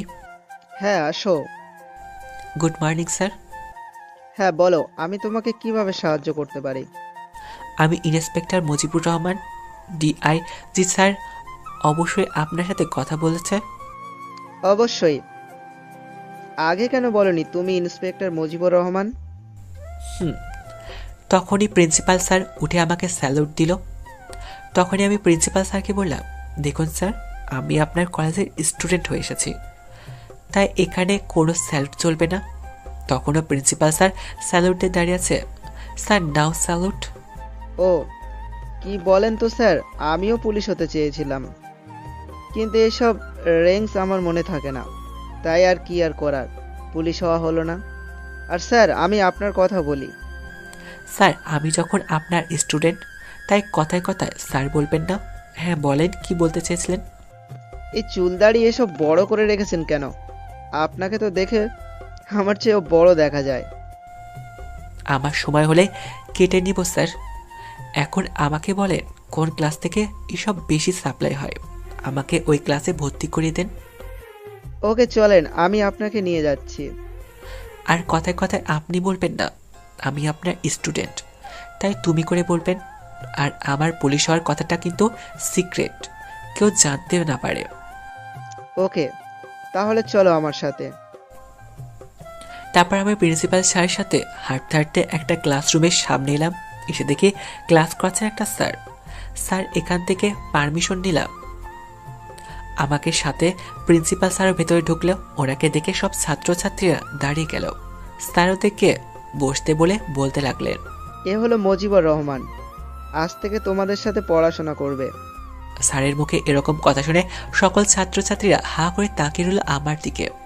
তখন স্যার আবার বলতে শুরু করলেন, ও আজ থেকে 6 বছর আগে ফ্যামিলি প্রবলেমের জন্য লেখাপড়া ছেড়ে দিয়েছিল, কিন্তু এখন প্রবলেম শেষ হয়ে যাওয়ার জন্য আবারও এই কলেজে ভর্তি হয়েছে। তাই আমি আশা করব তোমরা ওকে তোমাদের বন্ধু বানিয়ে নেবে। আর তুমি যাও, তোমার যেখানে খুশি গিয়ে বসো। প্রিন্সিপাল স্যার আমাকে উদ্দেশ্য করে কথাটা বলল। আমি সামনে তাকে দেখি কলেজে ঢোকার সময় যে ছেলে মেয়ে ছিল ওখানে, মানে যে ছেলেগুলো আমাকে টিস করতে চেয়েছিল সেগুলো এই ক্লাসের। তার মানে আমি গিয়ে ওই মেয়েটার পাশে বসলাম, মানে যেটাকে ছেলেদের মতো দেখা যায়। আমি বসতেই কেমন যেন একটা বিরক্তকর ভাব নিয়ে তাকালো আমার দিকে। আমি এটা মুচকি হাসি দিলাম, ফ্রেন্ড, কিন্তু ও আমার সাথে কোনো কথা বললো না। এভাবে দেখতে দেখতে সব ক্লাস শেষ হয়ে গেল। আমি প্রত্যেকবার মেয়েটাকে বললাম ফ্রেন্ড হতে, কিন্তু হলো না। এভাবে কলেজ টাইম কেটে গেল। মেয়েটাকে অনেকবার বলছে ফ্রেন্ড হতে, আমার কাছে মনে হয় মেয়েটাকে বিরক্ত হচ্ছে। ছুটির সময় মেয়েটার কাছে গিয়ে বললাম, আমরা কি ফ্রেন্ড হতে পারি? আপনারা হয়তো ভাবতেছেন ক্লাসে তো অনেকে ছিল, কিন্তু এই মেয়েটার সাথে কেন আমি বন্ধুত্ব করতে চাইছি? আসলে মেয়েটাকে আমি চিনি, মেয়েটা আর কেউ নয়, ডিয়াজি স্যারের মেয়ে। ঠিক শুনছেন আপনারা, এটাই হলো ডিয়াজি স্যারের মেয়ে। তাহলে আপনাদের সব খুলে বলি। ফ্ল্যাশব্যাক। একদিন আমি হেডকোয়ার্টারে গিয়ে দেখি ডিয়াজি স্যার নিজের মোবাইলের দিকে তাকিয়ে চোখের জল ফেলছে। তখনই আমি ওনার কাছে গিয়ে বললাম, কি হয়েছে স্যার, আর এভাবে কি দেখছেন মোবাইলে?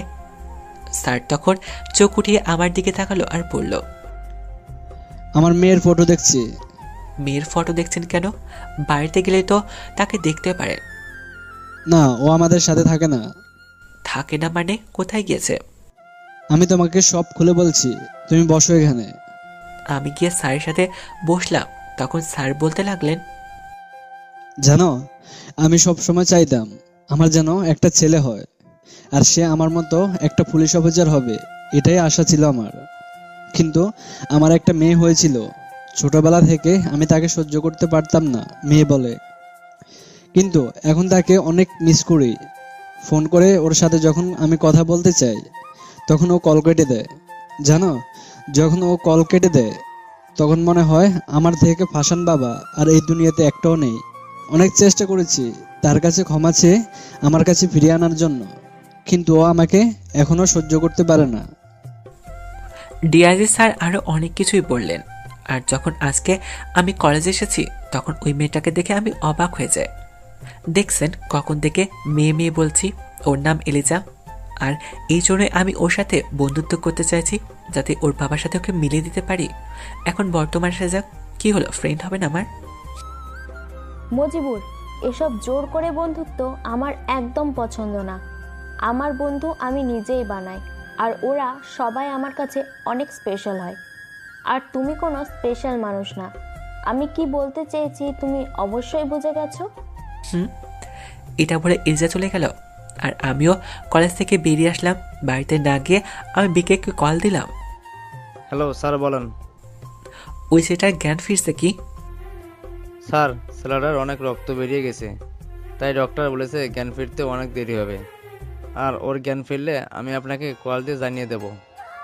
তাহলে ঠিক আছে, তুমি সেটার খেয়াল রাখবে। জ্ঞান ফিরলে প্রথমে আমাকে কল দিবে, বুঝলে? Okay sir. তারপর আমি কল কেটে দিয়ে বাড়ির দিকে রওনা দিলাম। যাওয়ার পথে দেখি একটা দোকান আছে। আগে দোকানটা ছিল না মনে হয়, নতুন দিয়েছে। দোকান দেখে আমার ভাইয়ের মেয়ের কথা মনে পড়ে গেল, তাই আমি ওর জন্য অনেকগুলো চকলেট নিলাম। বাড়িতে গিয়ে দরজা নক করলাম। কিছুক্ষণ পর ভাবি সে দরজা খুলে দিল। আমি ভাবিকে জিজ্ঞেস করলাম, আপু তোমার মেয়ে কোথায়? ও ছাদের উপর আছে হয়তো। তাহলে ঠিক আছে, আমি যাচ্ছি। তারপর আমি রুমে গিয়ে ফ্রেশ হয়ে একটু ছাদে গেলাম।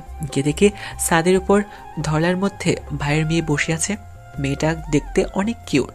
আমি তার পাশে গিয়ে বললাম, হাই কিউটি, কি করো একলা একলা বসে? এই তো ড্রয়িং আঁকছি। তা আমাকেও দেখাও, আমি দেখি তুমি কি ড্রয়িং আঁকছো। না। কেন? কারণ এটা এখনো ড্রয়িং করা শেষ হয়নি, তাই। ও আচ্ছা, তা তোমার নাম কি? জেমিমা। আর তোমার নাম কি? ও অনেক সুন্দর নাম। আর আমার নাম মজিবুর। তখন জেজিমা আমাকে তার কাছে ডাক দিয়ে যেতে বলল। আমি ওর পাশে যেতেই ও আমার কানে কানে বলল, তুমি জানো আমার চাচুর নামও মজিবুর। তুমি জানো আমি কে? না। আমি তোমার চাচু। সত্যি? কিন্তু এটা সিক্রেট, কাউকে বলা যাবে না, ঠিক আছে? আর এই নাও চকলেট। তখন জেজিমা আমার গালে একটা চুমু দিয়ে আমার হাত থেকে চকলেট নিয়ে নিল। এখন বলো তুমি কোন ক্লাসে পড়ো? আমি ক্লাস 2-তে উঠেছি। আর তুমি কি করো? আমি কলেজে পড়াশোনা করি। কি হলো, তুমি হাসছো কেন? তখন জেজিমা আমার দাড়িতে হাত দিয়ে বলল, দেখেছো তোমার কত বড় বড় দাড়ি আছে, তাহলে তুমি কলেজে পড়ো কিভাবে? তুমি তো অনেক বড়। কলেজে যেতে হলে দাড়ি বড় বা ছোট থাকলেই হয় না, পড়ার নিয়ত থাকতে হয়, বুঝলে? এইভাবে ভাইয়ের মেয়ের সাথে অনেকক্ষণ আড্ডা দিলাম। অনেক ভালো লাগলো। এইভাবে আজকের দিনটা চলে গেল। সকালে ঘুম থেকে উঠে দেখি আমার পাশে কোমরে হাত দিয়ে ভাইয়ের মেয়ে দাঁড়িয়ে আছে। আমি উঠে তার দুগাল ধরে টান দিয়ে পড়লাম, কি হলো মামনি, এবার দাঁড়িয়ে আছো কেন? আম্মু তোমাকে ডাকছে খাবার খাওয়ার জন্য। ওকে তুমি যাও, আমি আসছি কিছুক্ষণের মধ্যে। তারপর জেজিমা চলে গেল। আর আমি ফ্রেশ হয়ে একদম কলেজ যাবার মতো করে তৈরি হয়ে নিচে গিয়ে আম্মু আব্বু ভাইয়া ভাবিদের তাদের সাথে খাবার খেয়ে কলেজের উদ্দেশ্যে রওনা দিলাম। একটা কথা বুঝলাম না, আম্মু আর আব্বু তারা কেমন জানি আমার দিকে শুধু তাকিয়ে থাকে, মনে হয় আমাকে চিনতে পেরে গিয়েছে। আরে না, আমাকে চিনবে কি করে? আমি কি আগের মজিবুর আছি? আর তারা আমাকে চিনে ফেললে কি তাদের সাথে তো আমি আর কথা বলছি না। এসব কথা ভাবছি আর কলেজের ভিতর যাচ্ছি। কলেজের ভেতর ঢুকে আমিও চারদিকে তাকাতে লাগলাম। একটু অবাকই হলাম আজকে, কেননা আজকে কোনো ছেলে মেয়েকে বাইরে দেখছি না, মনে হয় সবাই ক্লাসের ভেতর আছে। সেজন্য একটু বেশি অবাক হলাম। আমি আর কিছু না ভেবে নিজের ক্লাসে গিয়ে বসলাম। আমার পাশে তাকিয়ে দেখলাম কালকের ওই ছেলেটা আমার পাশে বসে আছে। ওই ছেলেটা যেটা আমাকে টিস করতে চেয়েছিল সেটাই। আমাকে যেতে দেখে ও বলতে লাগলো, ও আঙ্কেল, শুনলাম কালকে নাকি তুমি এলিকে অনেক ডিস্টার্ব করেছো। আর বলো তো তোমার সমস্যাটা কি? তোমার বয়সের কারোর সাথে গিয়ে বন্ধুত্ব করো না। ও শেট, আমি তো ভুলেই গেছি, এখানে তো তোমার বয়সের কেউই নেই। নিজের সিনিয়রদের সাথে এভাবে কথা বলে কেউ? ও মিস্টার সিনিয়র, এলি আমার ফ্রেন্ড। আর তুমি ওইটা করো না যেগুলো সিনিয়ররা করে। ওকে আর ডিস্টার্ব করবে না, নয়তো নয়তো কি? আমি ওর সাথে আরও কথা বলতে যাব? এমন সময় ক্লাসের ভেতর একজন ঢুকলো। আমি চেয়ে দেখলাম একজন ম্যাডাম। ম্যাডামের চেহারাটা কেমন যেন চেনা চেনা লাগছে। মনে হয় কোথায় দেখেছি ঠিক মনে করতে পারছি না, কিন্তু চেহারাটা অনেক চেনা পরিচিত মনে হচ্ছে। ম্যাডামকে দেখে তো আমি ক্রাশ খেয়ে গেলাম। এই দ্বিতীয়বারের মতো কারোর উপর ক্রাশ খেলাম। প্রথম খেয়েছিলাম মাসুমার উপর, আর এখন ম্যাডামের উপর। কেমন হাস্যকর বিষয়, তাই না? হাস্যকর বিষয় হলো এটাই সত্যি যে আমি এখন ম্যাডামের উপর ক্রাশ খেয়ে বসে আছি। কেন জানি না ম্যাডামের উপর থেকে আমার চোখ সরছে না। তখনই ম্যাডাম কানের চুলগুলো খোপা দিয়ে বাঁধছিল, আর আমি আনমনে বলে ফেললাম, ম্যাম চুলগুলো খুলে রাখলেন, আপনাকে খোলা চুলে অনেক সুন্দর দেখাচ্ছে। আমার এই কথা শুনে ম্যাম বলল, স্ট্যান্ড আপ। আর তোমাকে আজকে প্রথম ক্লাসে দেখলাম। দাঁড়া বলছি। ও হ্যালো, আমি কি বলছি শুনতে পাচ্ছ? ম্যাডামের কথা বলেই যাচ্ছে, কিন্তু আমি ওনার দিকে তাকিয়ে আছি। ম্যাডাম কি বলছেন না বলছেন মনে হয় আমার কানের ভেতর ঢুকছে না। তখন ম্যাডাম এসে আমার বেঞ্চের উপর জোরে থাপ্পড় দিল। আমি এক ঝটকায় দাঁড়িয়ে গেলাম। কে কে কে? এতক্ষণ কি উল্টোপাল্টা কথা বলছিলে? আর আমি কতগুলো ডাক দিয়েছি, কানে শোনো না? আপনাকে দেখছিলাম, তাই আপনি কি বলছেন না বলছেন শুনতে পাইনি। এখন বলো, তুমি এখানে কি করো? ম্যাম আমি এই ক্লাসে ভর্তি হয়েছি। হোয়াট? তোমাকে এই কলেজে ভর্তি করেছে? আমি তোমাকে আজকেই এই কলেজ থেকে বের করছি। চেষ্টা করতে পারেন। এত বড় হয়েও স্টুডেন্ট ডিসকারিং। এত ছোট হয়েও ম্যাডাম অ্যামেজিং। ম্যাডাম এটা বলে ক্লাস থেকে বেরিয়ে গেল। তখন মফিদুল আমার কাঁধে হাত দিয়ে বলল, আঙ্কেল আপনি তো একদম ফাটিয়ে দিয়েছেন, ফ্রেন্ড। আমার দিকে হাত বাড়িয়ে দিয়ে বলল, আমিও হ্যাঁ ফ্রেন্ড। মফিদুলের সাথে আড্ডা দিচ্ছি, এমন সময় পিয়ন এসে আমাকে বলল, প্রিন্সিপাল স্যার নাকি আমাকে ডাকছে। আমি প্রিন্সিপাল স্যারের রুমের সামনে গিয়ে বললাম, স্যার আসতে পারি? হ্যাঁ আসো। তুমি ম্যামকে কি বলেছো? স্যার আমি শুধু বলেছি যে আপনার চোখ খোলা রাখলে ভালো দেখায়। আপনার টাকলার কসম স্যার, আমি আর কিচ্ছু বলিনি। তো মিস মুন্নি, ও তো ঠিকই বলেছে, তাহলে ওর ভুলটা কোথায়? আপনারা থাকেন, আমি চলে যাচ্ছি। এখানে থাকলে আমি পাগল হয়ে যাব। এটা বলেই ম্যাম চলে গেল। তখন প্রিন্সিপাল স্যার আমার কাছে এসে বলল, তুমি জানো ওর বাবাকে? না স্যার। কে ওনার বাবা? এখন আমি চলি, জানাশোনা পরে হবে স্যার। এটা বলে আমি প্রিন্সিপাল স্যারের রুম থেকে বেরিয়ে আসলাম। বাইরে বেরোতে দেখি মফিদুল, এলিজা ওরা দুজনে আর 3-4টা ছেলে বাইরে দাঁড়িয়ে আছে। আমার পাশে এসে মফিদুল জিজ্ঞেস করলো, কি বললেন প্রিন্সিপাল স্যার? কি বলবে, কিছুই বলেনি। ও আরও কিছু জিজ্ঞেস করতে যাবে এমন সময় এলিজা যাই, সে আমাকে বলল, যেহেতু তুমি মফিজুলের সাথে বন্ধুত্ব করেছো, তাহলে আজ থেকে তুমিও আমাদের একজন ফ্রেন্ড। এলিজাকে দেখে আমি একটা কথা তো বুঝে গেলাম যে এলিজা হয়তো মফিদুলের প্রতি অনেকটাই দুর্বল, হয়তো তাকে ভালোবাসে কিন্তু বলে না। না ওরা গার্লফ্রেন্ড বয়ফ্রেন্ড সেটা তো জানি না। তাই আমি জিজ্ঞেস করলাম, এলিজা তুমি কি মফিদুলের গার্লফ্রেন্ড? আরে না, আমরা দুজন জাস্ট ফ্রেন্ড, বলতে পারো বেস্ট ফ্রেন্ড। ও মফিদুল, তোমাকে একটা কথা জিজ্ঞেস করতে ভুলে গেছি। কি? আজকে কলেজে আসার সময় একটা ছেলে কাউকে দেখিনি, কলেজের বাইরে কি হয়েছে আজকে? মাসুমা ম্যাডামের জন্য, ওনাকে দেখে সবাই ভয় পায়। কিন্তু কেন? আর কি তার নাম বলো? মুন্নি। আমি ভাবছি এই ম্যাডামে কি আমার সেই মুন্নি? সেই জন্য তো ভাবি ম্যাডামকে এত চেনা চেনা লাগে গেছে কেন? না না, এটা হতে পারে না।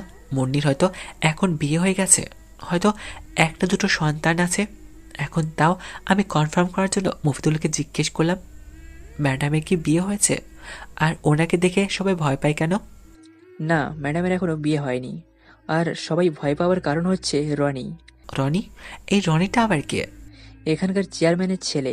মুন্নি ম্যাডামের সাথে একটু উঁচু গলায় কথা বললেই রনির ছেলেপেলেরা এসে তাকে অনেক মারধর করে। সেই জন্যই মুন্নি ম্যামকে সবাই ভয় পায়। এখন আমি এসে গেছি, কারোর ভয় পাওয়ার দরকার নেই, আমি আছি তো।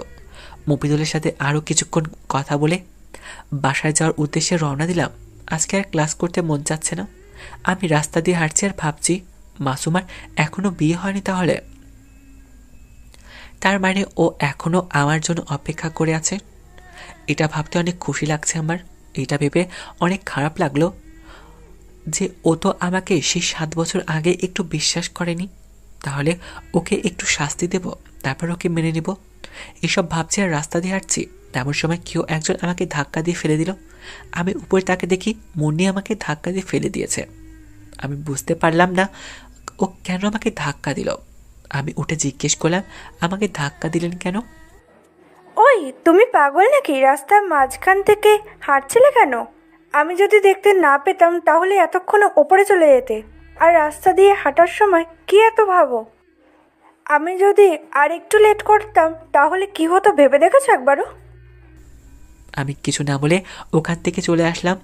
আর ওদিকে মুন্নি ভাবছে, এই ছেলেটার কাছে গেলে কেমন জানি মনে হয় আমি যেন মজিবুলের কাছে আছি। এমন কেন মনে হয় বুঝতে পারছি না। কে এই ছেলে? কি তার আসল পরিচয়? আমাকে জানতেই হবে। ওকে দেখে কেমন জানি নিজেকে আপন কেউ মনে হচ্ছে। মনে হচ্ছে তাকে যেন আমি অনেক আগে থেকেই চিনি। কিন্তু কেন এরকম মনে হচ্ছে? আমি কি এই ছেলের প্রেমে পড়ে গেলাম নাকি? না না, আমি কি ভাবছি এসব? আমি শুধু মজিবুলকে ছাড়া আমি আর অন্য কাউকে ভালোবাসতে পারি না। ওর জন্য আমি সারা জীবন অপেক্ষা করতে রাজি, তাও অন্য কাউকে ভালোবাসতে রাজি না। এদিকে আমি একটা সিগারেটের দোকানে এসে একটা সিগারেট কিনে সিগারেটটা জ্বালিয়ে বিকিকে কল দিলাম। হ্যালো বিকি, সেটা কি জ্ঞান ফিরছে? হ্যাঁ স্যার, কিছুক্ষণ আগেই তার জ্ঞান ফিরল। আমি আপনাকে কল করতে চেয়েছিলাম, তখনই আপনি কল দিলেন। ঠিক আছে, তুমি ওখানে থাকো, আমি এক্ষুনি আসছি। কিছুক্ষণ পর আমি ওই জায়গায় পৌঁছে গেলাম। গিয়ে দেখি ছেলেটাকে চেয়ারের সাথে বেঁধে রেখেছে বিকি।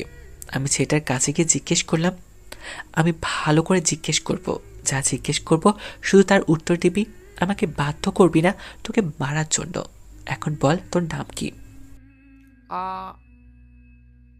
আমার নাম রাজু। এখন বল এসব ড্রাগস কোথা থেকে এনেছিস আর কোথায় নিয়ে যাচ্ছিলি? তুই দেখি ভালোবাসার মানুষ না, তোকে তো এখন আমার থেরাপি দেওয়া উচিত। দাঁড়া, আমি তোকে থেরাপি দেওয়ার ব্যবস্থা করছি। দেখি একটা স্যালাইনের বোতলের ব্যবস্থা করতো। কেন স্যার, স্যালাইনের বোতল দিয়ে কি করবেন? তুমি আগে নিয়ে আসো, তো তারপর দেখো আমি কি করি। দেখি কিছুক্ষণ পর একটা স্যালাইনের বোতল নিয়ে আসলো। একে 2 হাত পা বেঁধে রাখো। দেখি আমার কথা মতো রাজের 2 হাত পা বেঁধে দিল। আমি স্যালাইনের বোতলে পানি ভরে উপরে লটকিয়ে পাইপটা সিধা রাজের কপাল বরাবর রাখলাম। 1 ফোঁটা 2 ফোঁটা করে পানি পড়ার মতো ব্যবস্থা করে দিলাম। তখন বিকি বলল, স্যার কি করছেন এসব? আমি তো কিছুই বুঝতে পারছি না। তোমার মোবাইলে লুডো আছে? হ্যাঁ স্যার আছে, কিন্তু কেন? আরে লুডো খেলবো তাই। এখানে বসে থেকে তো আর কোনো কাজ নেই, চলো আমরা লুডো খেলি। আমি আর বিকি আর কিছু না বলতে দিয়ে লুডো খেলতে বসে গেলাম। আধা ঘন্টা পর রাজ বলতে লাগলো, স্যার স্যার প্লিজ এটা আমার মাথা থেকে সরান। আমার মাথা ফেটে যাচ্ছে, যন্ত্রণা অনেক ব্যথা করছে আমার মাথাটা। আমি সব বলছি আপনাকে, তাও প্লিজ এটা সরান স্যার। বিকি ওটা সরাও। স্যালাইনের বোতলটা সরাতে রাজ পানি পানি করে চিল্লাতে লাগলো, বিকি ওকে পানি দাও। বিকি ওকে পানি দেওয়ার সাথে সাথে ও গপ গপ করে পানির বোতল খেয়ে ফেললো। এখন বল এসব কোথা থেকে এনেছিস আর কার কাছে নিয়ে যাচ্ছিস? তখন রাজ যার নাম বলল তার নাম শুনে তো আমি অবাকের চরম সীমায় পৌঁছে গেলাম, কারণ রাজের বলার নামটা ছিল রনি। আমি আরও জিজ্ঞেস করলাম, কলেজে ড্রাগস সাপ্লাই করিস? রাজ চুপ করে আছে। কি হলো, চুপ করে আছিস কেন? বলবি নাকি আরও অন্য একটা থেরাপি তোর উপর ইউজ করব? না না, আমি বলছি, কিন্তু এটা বললে আমার পরিবারের অনেক ক্ষতি হয়ে যাবে। তোর পরিবারে কিচ্ছু হবে না, এটার গ্যারান্টি আমি দিলাম। এখন বল তুই কলেজে কাকে গিয়ে ড্রাগগুলো দিস আর তোকে কে এসব দিতে বলে? কলেজের একটা স্যার আছে, আমি তাকে এসব দেই আর আমাকে এগুলো রনি দিতে বলে। আমি যদি এগুলো কলেজে না দিই তাহলে আমার বইয়ের গোসল করার একটা ভিডিও আছে রনির কাছে, ও ওইটা ভিডিও ভাইরাল করে দিবে, এটা বলে সবসময় আমাকে হুমকি দেয়। তাই আমি এসব কাজ করি। প্লিজ স্যার আমাকে বাঁচান, এর চেয়ে বেশি আমি আর অন্য কিছু জানি না। কলেজে ওই স্যারটার নাম কি? রাজ একটা নাম বলল। নামটা শুনে আমি একটু শকড হইনি, কারণ দুদিন আমি ওই স্যারকে বেশি সন্দেহ করছিলাম। স্যারটাকে দেখে সব সময় চিন্তিত মনে হয় কোনো একটা জিনিস নিয়ে অনেক গভীর চিন্তা করে সব সময়। আমি আরও কিছু না বলে ওখান থেকে চলে আসলাম। রাস্তা দিয়ে হাঁটছি আর ভাবছি, দিনের বেলায় তো কোনো এমন দেখতে পেলাম না সন্দেহের মতো, রাতের বেলায় হয়তো কিছু দেখতে পাবো। আমাকে রাতের বেলায় যেতে হবে কলেজে। এসব ভাবতে ভাবতে বাড়ি চলে আসলাম। রাতের বেলায় কাউকে কিছু না বলে বাড়ি থেকে বের হয়ে কলেজে চলে গেলাম। কলেজে এসে দেখি সিকিউরিটি ঘুমিয়ে আছে, তাও আমি সিকিউরিটিকে না জাগিয়ে দেওয়াল টপিয়ে কলেজের ভেতরে গেলাম, কারণ কলেজে কিছু ক্যামেরা লাগাতে হবে। একটা ক্যামেরাতে সিকিউরিটি গেটের সামনে লাগালাম, একটা ক্যামেরা বাহিরের সাইডে, আর একটা ক্যামেরা আমাদের ক্লাসে। এভাবে আরও 3-4টে ক্যামেরা লাগালাম কলেজের ভেতরে। ক্যামেরা লাগানো শেষ হলে আবার দেওয়াল টপে কলেজ থেকে বাইরে আসলাম, আর পেছনে না তাকিয়ে সোজা বাড়িতে চলে আসলাম। বাড়িতে এসে ঘুমিয়ে পড়লাম। আমি বাড়িতে ঢোকার সময় কেউ একজন যে আমাকে দেখছে সেটা আমি জানি না, সেটা আর কেউ না, আমার ভাবি। পরের দিন সকালে নাস্তার টেবিলে এসে খাবার খাচ্ছি সবার সাথে, আর ভাবির দিকে তাকিয়ে দেখলাম কেমন সন্তোষ চোখে তাকিয়ে আছে আমার দিকে। খাবার খাওয়ার এক পর্যায়ে আম্মু আমাকে জিজ্ঞেস করে বসলো, তা বাবা, তোমার বাড়িতে কে কে আছে সেটা তো বলোনি, আর আমরা তো তোমার নামটাই জানি না, তোমার নাম কি? আমার নাম বিক্রম, আর আমি আমার বিষয়ে কাউকে কিছু বলতে ইচ্ছুক নই, তাই আমাকে আর কিছু জিজ্ঞেস করবেন না। আর যদি আমার পরিবারের পরিচয় ছাড়া যদি এখানে থাকতে না দেন তাহলে বলেন, এক্ষুনি চলে যাচ্ছি। আরে বাবা, কি বলছিস? চলে যেতে বলবো কেন? থাক, তোমার পরিবারের বিষয়ে কিছু আর জিজ্ঞেস করবো না। আমার খাবার খাওয়া শেষ, তখনই বাড়িতে একজন ঢুকলো। তাকে এই বাড়িতে দেখে আমি অবাকের চরম পর্যায়ে পৌঁছে গেলাম। তার চেয়ে বেশি অবাক হলাম যখন আম্মু তাকে বৌমা বলে ডাক দিল। আরে বৌমা, তুমি এই সময়? তুমি তো এই সময় কখনো আসো না, আজকে হঠাৎ এই সময় আসলে যে? এই তো আম্মু, কলেজ যাচ্ছিলাম, এমন সময় ভাবলাম আপনাদের সাথে একটু দেখা করে যাই, সেই জন্য চলে আসলাম। আপনারা তো এতক্ষণে বুঝে গিয়েছেন সে একজনটা আর কেউ না, মুন্নি। কিন্তু আম্মু মুন্নিকে বৌমা বলল কেন? আমি সেই বিষয়টা বুঝতে পারলাম না। মুন্নি এতক্ষণ আমাকে খেয়াল করছে, তাই আম্মুকে জিজ্ঞেস করলো, আম্মু, এই ছেলেটা এখানে কেন? ও আমাদের বাড়িতেই থাকে, দোতলায়। এই তো 3-4 দিন হলো এসেছে। কেন মা, তুই ওকে চিনিস নাকি? চিনব না কেন? আমি যে কলেজে পড়াই, ও সেই কলেজেই পড়াশোনা করে। মানে বিক্রম এখানে পড়াশোনা করতে এসেছে? তখন আম্মু আমার কাছে এসে আমাকে জিজ্ঞেস করলো, তুমি এখানে পড়াশোনা করতে এসেছো, আমাদের এবার তো বলনি। বলাটা আমি জরুরি ভাবিনি, তাই আমি বলিনি। তো আমি এখন চলি, কলেজে যেতে হবে, আমার লেট হয়ে যাবে। আম্মু, আমিও আসি, আরেকদিন আপনাদের সাথে দেখা করে যাব। আজকে আমারও লেট হয়ে যাচ্ছে কলেজ যাওয়ার জন্য। আমি বাড়ির বাইরে দাঁড়িয়ে আছি রিক্সার জন্য, কিন্তু সারা রিক্সা পাচ্ছি না। কলেজের সময় রিক্সাগুলো যে কোথায় চলে যায় আল্লাহ মাবুদ জানে। আমি দাঁড়িয়ে আছি, একাই বকবক করছি। এমন সময় পেছন থেকে মাসুমা বলল, ও হ্যালো, একা একা কার সাথে বকবক করছো? পাগল নাকি যে একা একা বকবক করো? আমি পাগল হতে যাব কেন? রিক্সা পাচ্ছি না তাই রাগ উঠেছে। আর আমার রাগ উঠলে একাই বকবক করি, আর তাতে আপনার কোনো সমস্যা? যা এটা আমি কি বলে দিলাম? মনি তো জানে না যে আমার রাগ উঠলে একাই বকবক করি। এখন যদি আমাকে চিনে ফেলে তখন? কি বললে তুমি? বুঝতে পারিনি, আরেকবার বলো। যাক বাবা, তাহলে বুঝতে পারিনি, এবারের জন্য বেঁচে গেলাম। আমি কথা করার জন্য বললাম, আন্টি আপনাকে বৌমা বলছিল কেন? সেটা অনেক লম্বা কাহিনী, এখন বললে শেষ হবে না। মুন্নি আরও কিছু বলতে যাবে, এমন সময় একটা রিক্সা চলে এলো। আমি মুন্নিকে বললাম, ম্যাম আপনি এই রিক্সায় চলে যান, আমি অন্য রিক্সা দিয়ে আসছি। তুমি আমি তো একই কলেজে যাব, তাই না? তাহলে তুমি অন্য রিক্সা নিতে যাবে কেন? আর অন্য রিক্সা নিয়ে গেলে তোমার অনেক লেট হয়ে যাবে, তাই এই রিক্সা দিয়ে চলো, আমার কোনো সমস্যা নেই। কিন্তু ম্যাম, আমরা যদি একই রিক্সা দিয়ে যাই তাহলে লোক দেখলে কি বলবে? দেখছেন ভাই, নিজের গার্লফ্রেন্ডকে ম্যাম বলতে হয়, কি ঝামেলায় পড়লাম রে ভাই। লোকে কি বললো না বললো তাতে আমার কিছু এসে যায় না, তোমাকে আসতে বলেছে, আসো। আমি আরও কিছু না বলে রিক্সায় গিয়ে বসলাম। ম্যাম, আপনাকে আন্টি বৌমা কেন বলেছিল সেটা বললেন না? ওনার একটা ছোট ছেলে আছে, আমি তার সাথে প্রেম করতাম, কিন্তু একটা ভুল বোঝাবুঝির কারণে ওকে আব্বু আম্মু বাসা থেকে বার করে দেয়। যখন আমরা সত্যিটা জানতে পারি তখন থেকেই তাকে খুঁজেছে, কিন্তু এখনো পর্যন্ত খুঁজে পাইনি।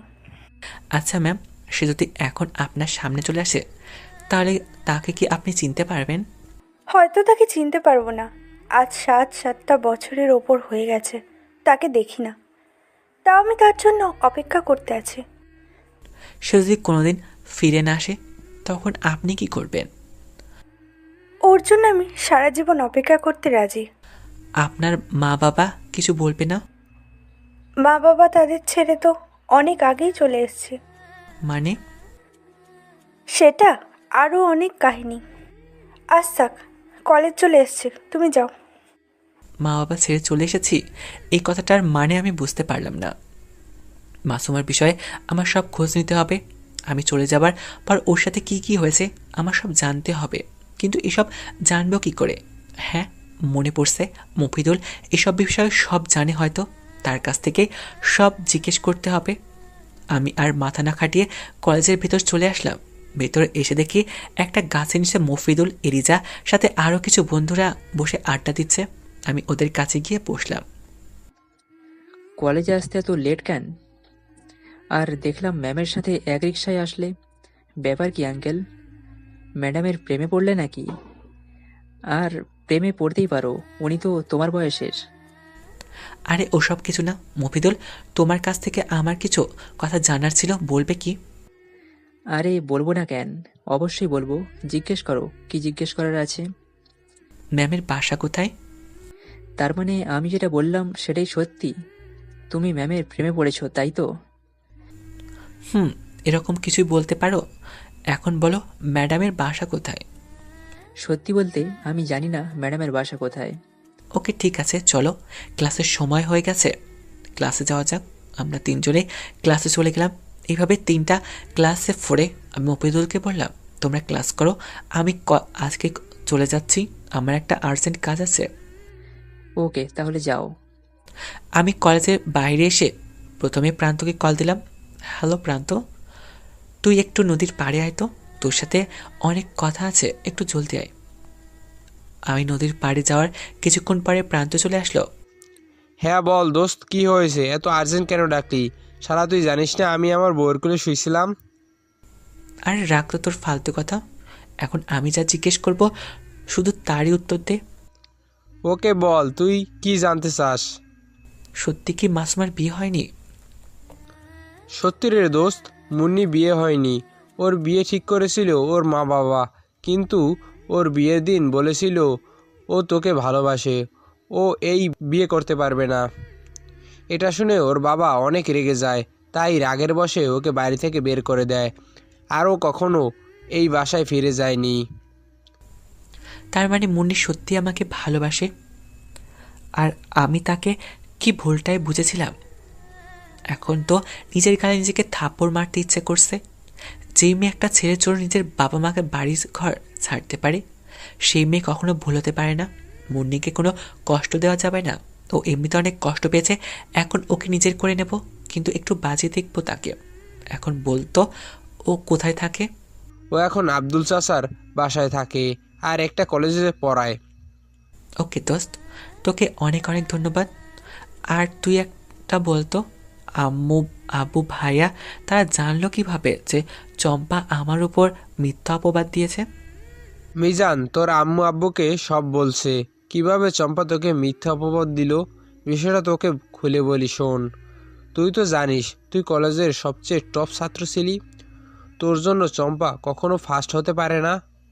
এটার জন্য চম্পা তোর উপর অনেক রেগে থাকতো সবসময়। আরেকদিন তুই তো ওকে ওর বয়ফ্রেন্ডের সাথে পার্কে দেখে নিস, আর এটা তোর চাচা চাচিকে বলবি বলে ওখান থেকে চলে যাওয়ার পর চম্পা বাড়িতে গিয়ে তোর নামে উল্টোপাল্টা কথা বলে, আর তোর আব্বু এসব কথা শুনে অনেক রেগে যায় তোর উপর। তারপর তো তুই জানিস। আরে এগুলো তো আমি জানি, কিন্তু আব্বু আম্মু জানলো কিভাবে সেটা বল। চম্পা একদিন কলেজে তার বান্ধবীদের সাথে তোকে কিভাবে বের করেছে এসব নিয়ে কথা বলছিল। সেই সময় মিজান ওর কথাগুলো রেকর্ড করে নেয় ফোনের মধ্যে। তারপর এই রেকর্ডে তোর আব্বু আম্মুকে শোনায়, আর তোর আব্বু আম্মু এসব শুনে তো অনেক রেগে যায় আর তোর জন্য অনেক কান্নাকাটি করে। তারপর চম্পা যখন কলেজ থেকে ফিরে আসে তখন তার আব্বু আম্মুর সামনে এই রেকর্ড শোনায়। এটা শুনিয়ে তোর আব্বু তোর চাচা চাচি আর চম্পাকে তোর বাড়ি থেকে বের করে দেয় আর বলে দেয় যাতে তোদের বাড়ি কখনো না আসে। কত কিছু হয়ে গেল আমারও জানতে, আর আমি তো এসব কিছুই জানি না। আজকে যদি প্রান্তর কাছ থেকে সব জানতে না চাইতাম তাহলে তো এইসব বিষয়ে কখনো জানতেই পারতাম না, আর আমি ভুল বুঝে আবার আব্বু আম্মুকে ছেড়ে চলে যেতাম।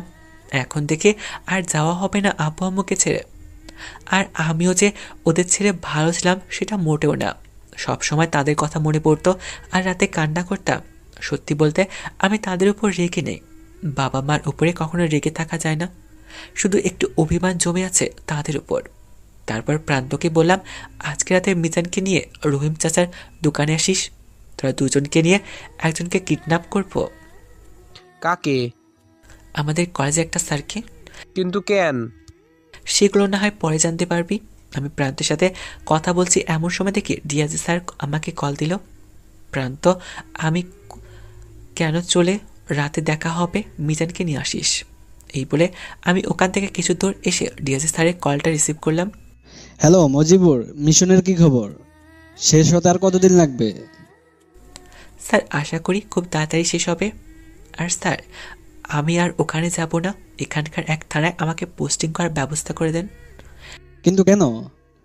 কারণ এখানে আমি এখন আমার মা বাবার সাথে থাকবো, তাই।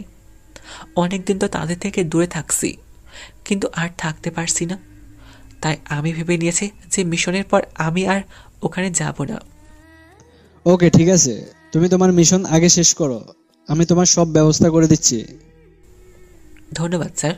তারপর কল কেটে দিয়ে বাসার উদ্দেশ্যে রওনা দিলাম। রাতের বেলায় আমি, মিজান, প্রান্ত সাথে বিকি, আমরা চারজন মিলে স্যারকে রাস্তা থেকে অজ্ঞান করে তুলে নিয়ে ওই জায়গায় চলে যাই যেখানে রাজকে রেখেছিলাম। কিছুক্ষণ পর স্যার নিজের চোখ খুলে দিয়ে চেয়ারে বাঁধা তার হাত পা, আর সামনে আমি বসে আছি হাতে একটা চাকু দিয়ে।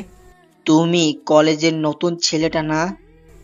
স্যার ঠিকই ধরছেন, আমি কলেজের নতুন ছেলেটা। এখন জলদি জলদি বলেন, আপনি ড্রাগসগুলো কোথায় কোথায় সাপ্লাই করেন? ড্রাগস? কিসের ড্রাগস? কিসের কথা বলছো তোমরা? আমি তো কিছুই বুঝতে পারছি না। ও স্যার, আর অ্যাক্টিং করতে হবে না, আমরা সবাই আপনার বিষয়ে সব জানি, বুঝলেন? তাই এখন সোজাসাপটা মুখ খোলেন, না হলে আপনাকে থেরাপি দিয়ে মুখ খোলাতে হবে। এখন আপনি ডিসাইড করেন আপনার কাছে কোনটা ভালো হবে সব বলবেন, নাকি টর্চার করতে হবে আপনাকে? দেখো, আমি এসবের বিষয়ে কিছুই জানি না, তাই অথচ আমাকে জিজ্ঞেস করে কোনো লাভ নেই। বিকি, আমার কেচিটা দাও তো, ওর হাতের আঙুলগুলো আগে কেটে নেই। বিকির হাতে আমাকে একটা কেচি দিল, আমি সোজা স্যারের আঙুল কেটে ফেললাম। স্যার চিৎকার করছে, এখনো সময় আছে, সব বলেন, না হলে আমার রাগ উঠলে আমি কি করব নিজেও জানি না। তাই ভালোই ভালো সব বলেন, আপনি একটা সম্মানিত ব্যক্তি, তাই আপনাকে বেশি টর্চার করলাম না। রকি এসব আমাকে দিয়ে মুম্বাই সাপ্লাই করায়, কিন্তু বিশ্বাস করো আমি সব করতে চাইনি। নিজের মেয়ের সম্মানের জন্য এসব করতে হচ্ছে আমাকে। মানে?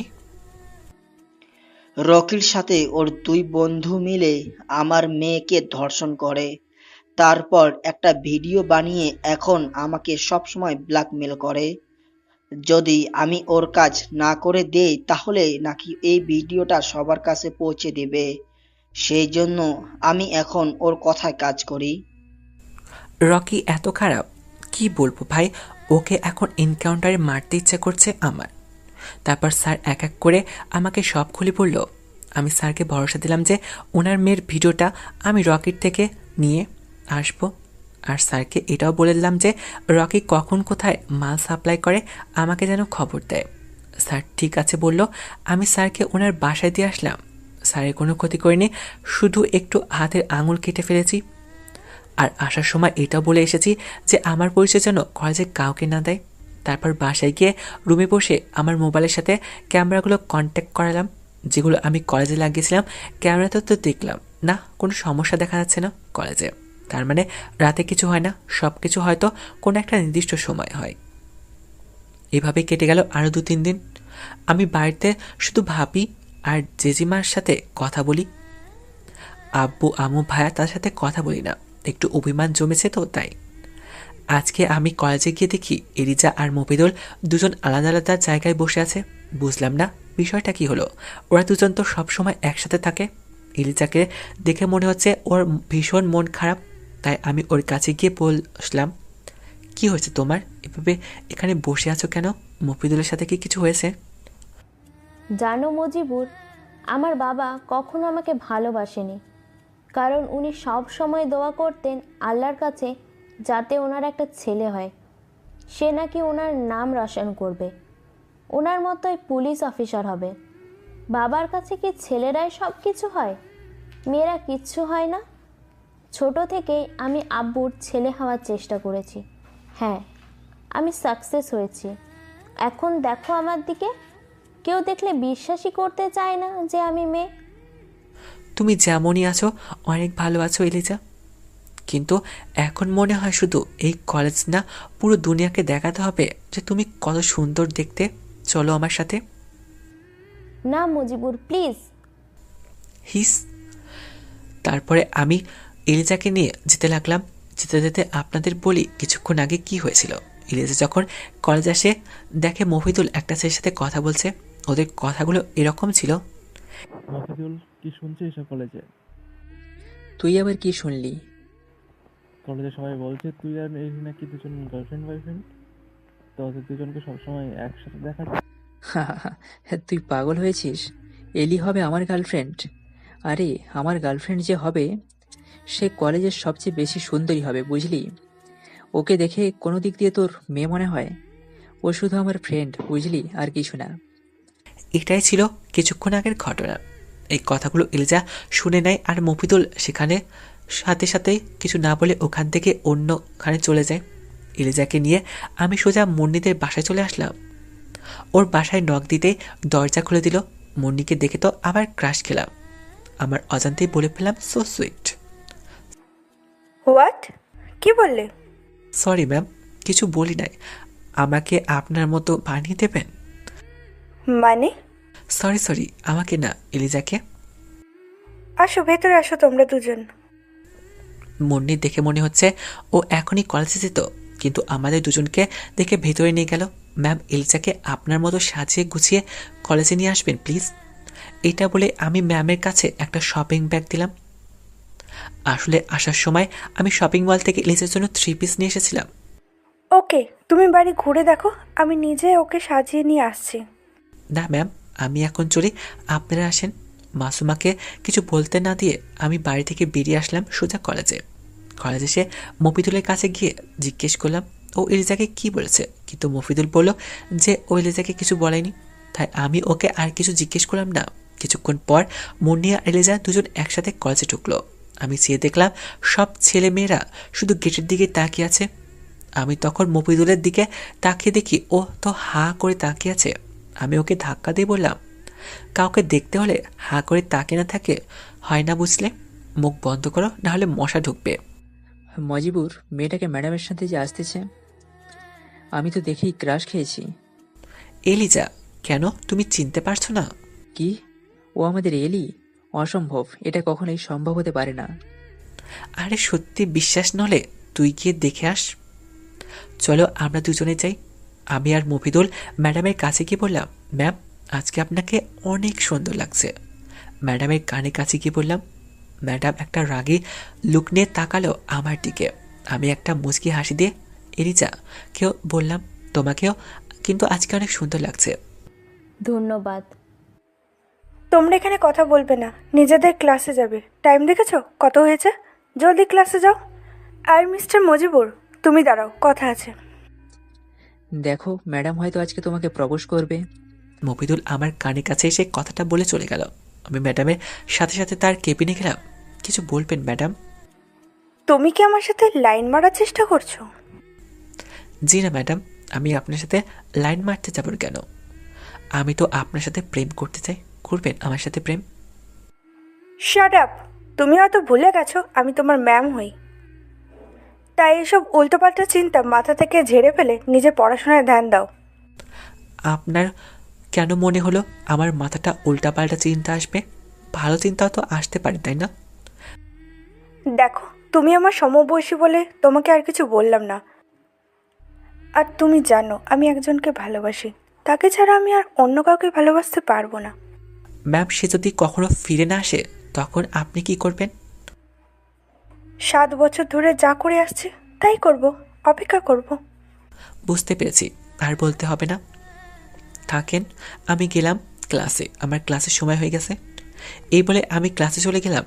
ক্লাসে এসে দেখে আজকে এলজা মেয়েদের সাথে বসে আছে আর মফিদুল এলজার দিকে তাকিয়ে আছে। আমি ওকে মফিদুলকে ডাক দিলাম। ওইভাবেই তাকিয়ে থাকার কি আছে? হ্যাঁ মজিবুর, আমি না ক্রাশ খেয়েছি আজকে এলিজার ওপর।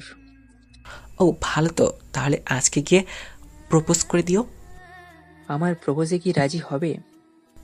হতেও পারে আবার নাও হতে পারে, সেটা কি করে বলবো আমি, বলতো? আজকে থাক, ওকে আমি কালকে প্রপোজ করব। তুমি যা ভালো মনে করো। কিছুক্ষণ পরে মুন্নি ক্লাসে আসলো। এভাবে সবগুলো ক্লাস করে বাসার উদ্দেশ্যে রওনা দিলাম। রাস্তা দিয়ে যাচ্ছি, এমন সময় কে যেন আমার কাঁধে হাত রাখলো। আমি পেছনে ফিরতে আমার নাকে ঘুষি মারলো একজন। আমি কিছু বুঝে ওঠার আগে কোথা থেকে যেন 8-10 জন ছেলে এসে আমাকে মারতে লাগলো। কেন মারছে কিছু বুঝতে পারলাম না। ওদের মার খেয়ে অজ্ঞান হওয়ার মতো অবস্থা আমার। তখনই ওদের মধ্যে একজন বলল, তোর সাহস কত, তুই মুন্নি ম্যাডামের বাসায় যাস আর ওনার সাথে আবার কলেজেও আসিস? এটা বলে ওরা আমাকে আরো মারতে লাগলো। কখন যে অজ্ঞান হয়ে গেছে নিজেও জানি না। আমার জ্ঞান ফিরতে আমি নিজেকে হসপিটালে আবিষ্কার করলাম। চোখ খুলে আশেপাশে তাকিয়ে তো আমি পুরো অবাক হয়ে গেলাম, কারণ আমার পরিবারের সবাই আর আঙ্কেল আন্টিরাও এখানে এসেছে।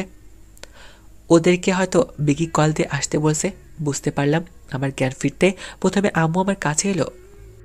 আমাদের উপর এত রাগ অভিমান তোর যে আমাদের সাথেই থেকে একবারও আমাকে মা বলে ডাকলি না?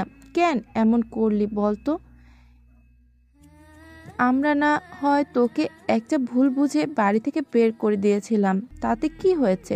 ছোটবেলা থেকে তো তোকে আদর যত্ন করে বড় করেছি, সেটার কথা ভেবে কি আমাদের মাফ করা যেত না? আমি বুঝতে পারলাম ওরা সবাই আমার আসল পরিচয় জেনে গেছে, কিন্তু কিভাবে সেটা বুঝতে পারলাম না।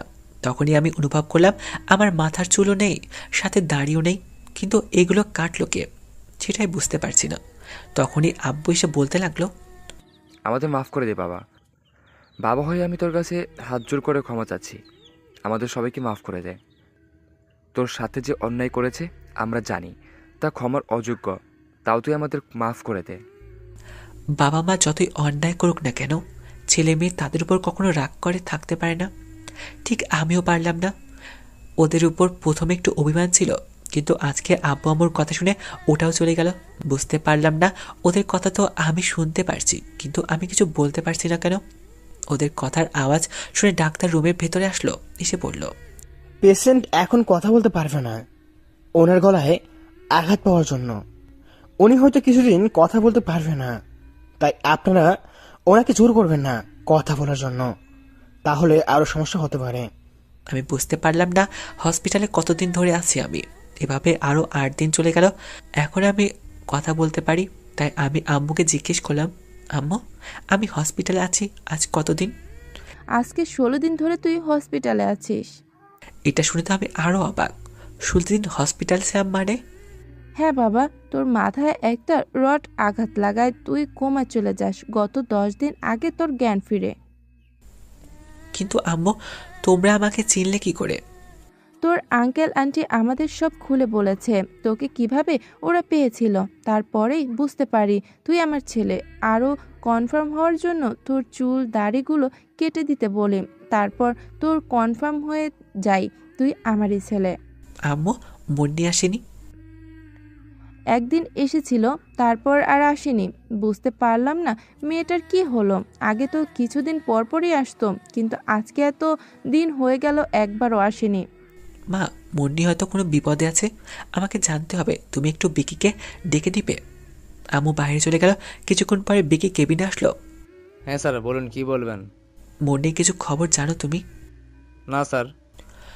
তুমি যদি মাসুমার খবর নাও আর আমাকে এসে বলো জলদি কেন ও এখানে আসেনি, আর ডাক্তারকে আমার কেবিনে একটু আসতে বলতো। ঠিক আছে স্যার। বিকি চলে যায় আর কিছুক্ষণ পরে ডাক্তার আর আব্বু আম্মু ভাবি তারা সবাই কেবিনে আসে। ডাক্তার, আমি বাসায় কবে যেতে পারবো? আপনি এখন ঠিক আছেন তো? তাই আপনি চাইলে আজকে যেতে পারেন। ধন্যবাদ আম্মু, আজকে বাসায় যাব। ঠিক আছে বাবা, আমরা তোকে নিয়ে যাওয়ার ব্যবস্থা করছি। তার কিছুক্ষণ পরে আমরা বাসায় চলে আসলাম। বাসায় এসে আমি শুয়ে আছি, কিছুক্ষণ পরে বিকি আসলো, আমার রুমে এসে হাঁপাতে লাগলো। মানে? সামনের শুক্রবার ম্যাডামের বিয়ে। কার সাথে বিয়ে? আর মুন্নি রাজি হয়ে গেল বিয়ে করার জন্য? রকির সাথে ওর বিয়ে। রাজি হয়েছে নাকি জোর করে রাজি করানো হয়েছে সেটা জানি না, শুধু এটা জানি যে শুক্রবারে ওর বিয়ে। আজকে সোমবার, তার মানে আরও 4 দিন বাকি। আমারও রকিকে 4 দিনের পর অ্যারেস্ট করব। কিন্তু কিভাবে স্যার? তুমি গিয়ে রকির বিরুদ্ধে আমরা যতগুলো প্রুফ পেয়েছি সবগুলো এখানে নিয়ে আসো। ওগুলো যথেষ্ট ওকে অ্যারেস্ট করার জন্য। আর ও কেন বিয়ের জন্য রাজি হলো সেটা আমি খোঁজ নিচ্ছি। Okay sir. বিকি চলে যায় আর কিছুক্ষণ পরে আম্মু আবার রুমে আসে। কিন্তু আম্মু একা না, সাথে আরেকজন আছে যাকে দেখে আমার রাগ সরে জ্বলতে লাগলো। আপনারা বুঝতে পারলেন না তো কে এসেছে? আমি বলছি, সে আর কেউ নয়, চম্পা। ও এসে সোজা আমার পা জড়িয়ে ধরলো। ভাইয়া প্লিজ আমাকে ক্ষমা করে দাও, আমি যে ভুল করেছি জানি তা ক্ষমার যোগ্য না, তাও প্লিজ আমাকে ক্ষমা করে দাও। তুমি ক্ষমা না করলে যে আমাকে আল্লাহ আমাকে ক্ষমা করবেন না। মা, ওকে এখান থেকে যেতে বলো, না হলে কিন্তু আমি উল্টাপাল্টা কিছু করে ফেলবো ওর সাথে। তাই ওর এখান থেকে চলে যেতে বলো জলদি। চম্পা যেতে চাইছ না, কিন্তু আম্মু ওকে জোর করে নিয়ে যায়। মুডটাই খারাপ হয়ে গেল ওকে দেখে। তাই আমি আমার বন্ধুদের ফোন দিয়ে বললাম সেই দোকানে আসতে যেখানে আমরা আগে বসে আড্ডা দিতাম। আমি গিয়ে দেখি তারা অলরেডি চলে এসেছে। আমি যেতেই প্রান্ত বলল, সেটা নিয়ে তোদের সাথে কথা বলতে আসলাম। আগে তুই বল, তোর শরীর কেমন আছে? আমি ঠিক আছি। আগে চা আর সিগারেট দিতে বল মামাকে। তুই এটা জানিস কি মুন্নি নিজের মসজিদে বিয়ের জন্য রাজি হয়নি? মানে? মুন্নির বাবা মা নিখোঁজ। আমার মনে হয় মুন্নি সেই জন্য রকিকে বিয়ে করার জন্য রাজি হয়েছে। রকি হয়তো ওর বাবা মাকে কিডন্যাপ করেছে। তুই কি করে জানলি যে মুন্নি এই বিয়ের জন্য রাজি না? কারণ মুন্নির সাথে আমার দেখা হয়েছিল, তখন ও বলেছে আমি জিজ্ঞেস করেছিলাম ওকে বিয়ের জন্য রাজি কেন হলো, কিন্তু ও কিছু বলার আগেই ওখানে রকি চলে আসে, ও চলে যায়। সেই জন্য আমার ডাউট হচ্ছে রকি হয়তো কিছু করেছে।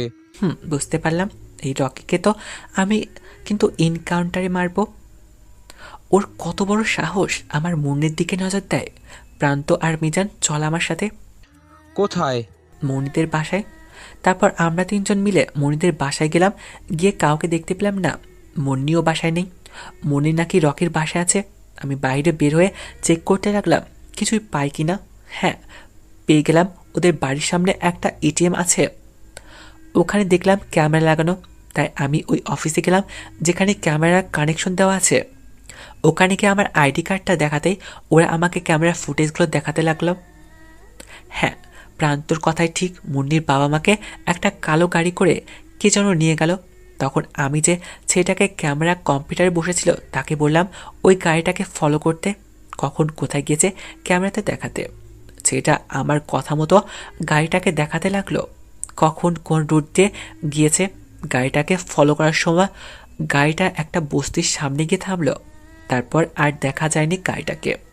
প্রান্ত আর মিজান চল আমার সাথে। কোথায়? যেখানে গাড়ি থামছে ওর আশেপাশেই হয়তো মুন্নির বাবা মা। ওকে চল। তারপর ছেলেটাকে ধন্যবাদ জানিয়ে আমরা 3 জন বেরিয়ে আসলাম ওই রুম থেকে।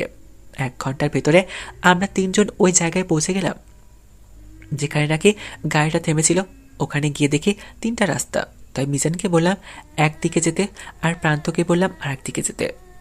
আর আমি একদিকে গেলাম। একে একে সব জায়গায় চেক করতে লাগলাম, কিন্তু কোথাও পেলাম না মুন্নির বাবা মাকে। হতাশ হয়ে চলে আসলাম। তখনই একটা বাসা থেকে কারো গোংরানির আওয়াজ শুনতে পেলাম। আমি জলদি ওই বাসার সামনে গেলাম। হ্যাঁ, আমি যা ভাবছিলাম তাই মুন্নির বাবা মাকে চেয়ারের সাথে বেঁধে রাখা হয়েছে, মুখে কাপড় দিয়ে বাঁধা। আমি গিয়ে আঙ্কেল আন্টির বাঁধন খুলে দিলাম। আপনারা ঠিক আছেন তো? হ্যাঁ বাবা, আমরা ঠিক আছি, কিন্তু তুমি কে? আমি কে সেটা না হয় পরে জানতে পারবেন, এখন চলেন আমার সাথে জলদি। মুন্নির বাবা মাকে নিয়ে আমার বাসায় চলে আসলাম। মুন্নির বাবা মাকে আমার আব্বু আম্মু সবাই চেনে, তাই আর কেউ কিছু জিজ্ঞেস করলো না, ওদের ভেতরে নিয়ে গেল। আর আমরা 3 বন্ধু একটু বাইরে আসলাম। এখন কি করবি? এখন কিছু করব না, যা করার সব শুক্রবারই করব। তোরা তোদের দেখে যা। তারপর ওদের সাথে আরও কিছুক্ষণ আড্ডা দিয়ে ওদেরকে বাসায় পাঠিয়ে দিলাম। আর আমি বিকিকে কল দিলাম, হ্যালো বিকি, ফাইলগুলো নিয়ে কালকে কলেজ শেষে আমার সাথে দেখা করবে। Okay sir. কিছুক্ষণ পর আমি বাসায় এসে রাতের খাবার খেয়ে নিজের রুমে চলে গেলাম। পরের দিন সকালে ভাবির ডাকে ঘুম ভাঙলো। ঘুম থেকে উঠে ফ্রেশ হয়ে কলেজে যাবার জন্য রওনা দিলাম। অন্যদিনকে রকি এটাও জেনে গেছে যে মুন্নির বাবা মাকে কারা যেন এসে নিয়ে গেছে ওখান থেকে। রকি এই কথাটা মুন্নিকে বলেনি, কারণ মুন্নি যদি এটা জানতে পারে যে ওর বাবা মাকে আর রকির কবজায় নেই, তাহলে আর বিয়ে করবে না রকিকে। তাই রকি এটা মুন্নিকে বলেনি। অনেকদিন পর আজকে আবার কলেজে যাচ্ছি, আজকে লাস্ট, আর যাওয়া হবে না হয়তো কলেজে। আজকে কলেজে যাওয়ার শুধু 2টো কারণ, এক হচ্ছে এলিজাকে ওর বাবার বিষয়ে বলা, দ্বিতীয় হচ্ছে মফিদুল এলিজাকে প্রপোজ করলো কিনা সেটা জানতে হবে।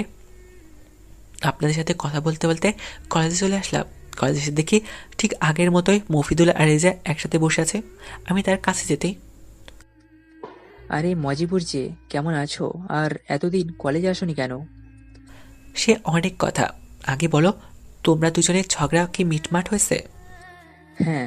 কি এলিজা, ও প্রপোজ করছে? আর তুমি রাজি হয়ে গেলে? আমি তো ভেবেছিলাম হয়তো তুমি ওকে কিছুদিন তোমার পেছনে ঘোরাবে। কি করব বলো, ওকে তো অনেক ভালোবাসি, তাই আর ওকে কোনো কষ্ট দিতে চাইনি, তাই রাজি হয়ে গেলাম। ভালো, খুব ভালো। কিন্তু তোমার জন্য ব্যাড নিউজ আছে। কি? মুন্নি ম্যাডামের বিয়ে শুক্রবারে, সেটা কি জানো তুমি? জানি। তুমি সবকিছু জেনেও কিছু বলবে না? তুমি না ওকে ভালোবাসো, তাহলে? আমি কি একবারও বলেছি যে আমি কিছু করব? তোমরা শুধু শুক্রবারটা আসতে দাও, তারপর দেখো কি হয়। আর আজকে কলেজে শুধু এটা বলতে এসেছি যে আমি আর কলেজে আসবো না। কিন্তু কেন? সেটা তোমরা শুক্রবার জানতে পারবে। তোমরা যাচ্ছ তো তোমাদের মুন্নি ম্যাডামের বিয়েতে? হ্যাঁ যাব। এলিজা, তোমাকে একটা কথা বলি, রাগ করবে না তো আবার? আরে রাগ করব কেন বলো?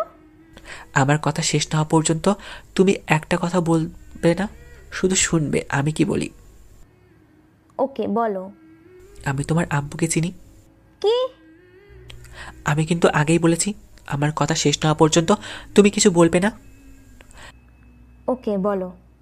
তুমি যেরকম ভাবো যে তোমার বাবা তোমাকে ভালোবাসে না, সেটা একদম ভুল। তোমার আব্বু তোমাকে অনেক ভালোবাসে। তুমি শুধু তোমার আব্বুকে ভুল বুঝছো। তুমি তোমার আব্বুকে একবার কল দিয়ে দেখিও, এটা আমার রিকোয়েস্ট তোমার প্রতি। অবশ্যই তুমি তোমার আব্বুকে একবার কল দিও। আর আজকে আমি আসি, আবার দেখা হবে বিয়ের দিন। এটা বলে আমি কলেজে চলে আসলাম। রাস্তায় এসে বিকিকে কল দিলাম। হ্যালো স্যার, বলেন। রকির বিরুদ্ধে আর কি কি পেলে? আপনি অপেক্ষা করেন, আমি আপনার মোবাইলে পিকগুলো পাঠাচ্ছি, ওগুলো আপনি দেখলেই বুঝতে পারবেন রকি কতটা খারাপ। ওকে, তুমি পাঠাও। কিছুক্ষণ পর বিকি অনেকগুলো পিক পাঠাও আমার মোবাইলে। পিকগুলো দেখে আমি শুধু একটা মুচকি হাসি দিলাম। কিসের পিক ছিল ওগুলো যেটা আপনারা পরে জানতে পারবেন, অপেক্ষা করেন। আমি রকির ওখান থেকে কল কেটে ডিআজে স্যারকে কল দিলাম। হ্যালো স্যার, আসসালামু আলাইকুম। ওয়ালাইকুম আসসালাম। হ্যাঁ মজিবুর, বলো কি হয়েছে? স্যার, আমি শুক্রবারে আমার সাথে অনেকগুলো পুলিশ অফিসার চাই। কেন? রকিকে ধরবো। ওকে, শুক্রবারে পেয়ে যাবে। ধন্যবাদ স্যার। তারপর আমি কল কেটে বাসায় চলে আসলাম। এভাবে দেখতে দেখতে আরও 2 দিন চলে গেল। আজকে শুক্রবার, আজকে মুন্নির বিয়ে। সন্ধ্যা 7টায় কাজী সাহেব মুন্নিকে কবুল বলতে বলছে, কিন্তু মুন্নি চুপচাপ বসে আছে। তখনই আমি বিয়ে বাড়িতে ঢুকলাম। বড় করে একটা সালাম দিলাম চেয়ারম্যান সাহেবকে। আসসালামু আলাইকুম চেয়ারম্যান সাহেব, আমরা কি আসতে পারি? আমাদের এইভাবে ভেতরে আসতে দেখে সবাই ভয় পেয়ে যায়, সবচেয়ে বেশি ভয় পায় রকি। আজকে প্রথমবারের মতো আমি পুলিশ ড্রেস পরেছি। এতদিন শুধু ছদ্মবেশে ছিলাম। তখন চেয়ারম্যান সাহেব আমাদের সামনে এসে বলল, আপনারা এখানে কেন? আসতে হলো চেয়ারম্যান সাহেব, আপনার ছেলে যে অনেক খারাপ কাজ করছে তার বিচার করতে হবে না? মানে আমার ছেলে আবার কি করলো? কি করলো এটা না জিজ্ঞেস করে এটা জিজ্ঞেস করেন যে কি করা বাদ রেখেছে। বিকি, টিভিটা লাগাও তো এখানে। তারপর বিকি টিভি লাগালো আর আমি টিভির কানেকশনটা আমার মোবাইলের সাথে করে নিলাম। তারপর বিকি যেগুলো পিক আমাকে দিয়েছিল সেগুলো এক এক করে দেখাতে লাগলাম সবাইকে। প্রথম পিকে দেখা যাচ্ছে রকি ড্রাগসের বান্ডেল অন্যজনকে দিচ্ছে। আরেকটা পিকে দেখা যাচ্ছে অনেকগুলো পিস্তল সাথে আরও অনেক হাতিয়ার অন্যজনকে সাপ্লাই করছে। আরও অনেক পিক ছিল। কি হলো চেয়ারম্যান সাহেব, এখন কি আপনার ছেলেকে নিয়ে যাওয়া যাবে? চেয়ারম্যান কিছু না বলে মাথা নিচু করে আছে, কারণ সে হয়তো ভাবতে পারেনি যে তার ছেলে এতটা খারাপ হবে। আমি সোজা গিয়ে বিয়ের স্টেজে উঠলাম, রকির কলার ধরে স্টেজ থেকে নামিয়ে টানতে টানতে বাইরে নিয়ে আসলাম। আর ওদিকে মুন্নি তো হা করে তাকিয়ে আছে, কারণ সে হয়তো ভাবতে পারেনি যে আমি পুলিশ অফিসার। রকিকে বাইরে এনে ওর দু হাতে হাত করা লাগালাম। বিকি, তুমি ওকে নিয়ে থানায় যাও, আর আমি কিছুক্ষণ পর আসছি। এরপর আমি ভেতরে গিয়ে দেখি মুন্নি এখনো একই জায়গায় দাঁড়িয়ে আছে। কি হলো, এভাবে দাঁড়িয়ে থাকে নাকি যাবে আমার সাথে? কিন্তু আমার মা বাবা ওরা কোথায়? ওরা ঠিক আছে, তুমি চলো আমার সাথে। কিন্তু ওদের তো রকি তুলে নিয়ে গিয়েছিল।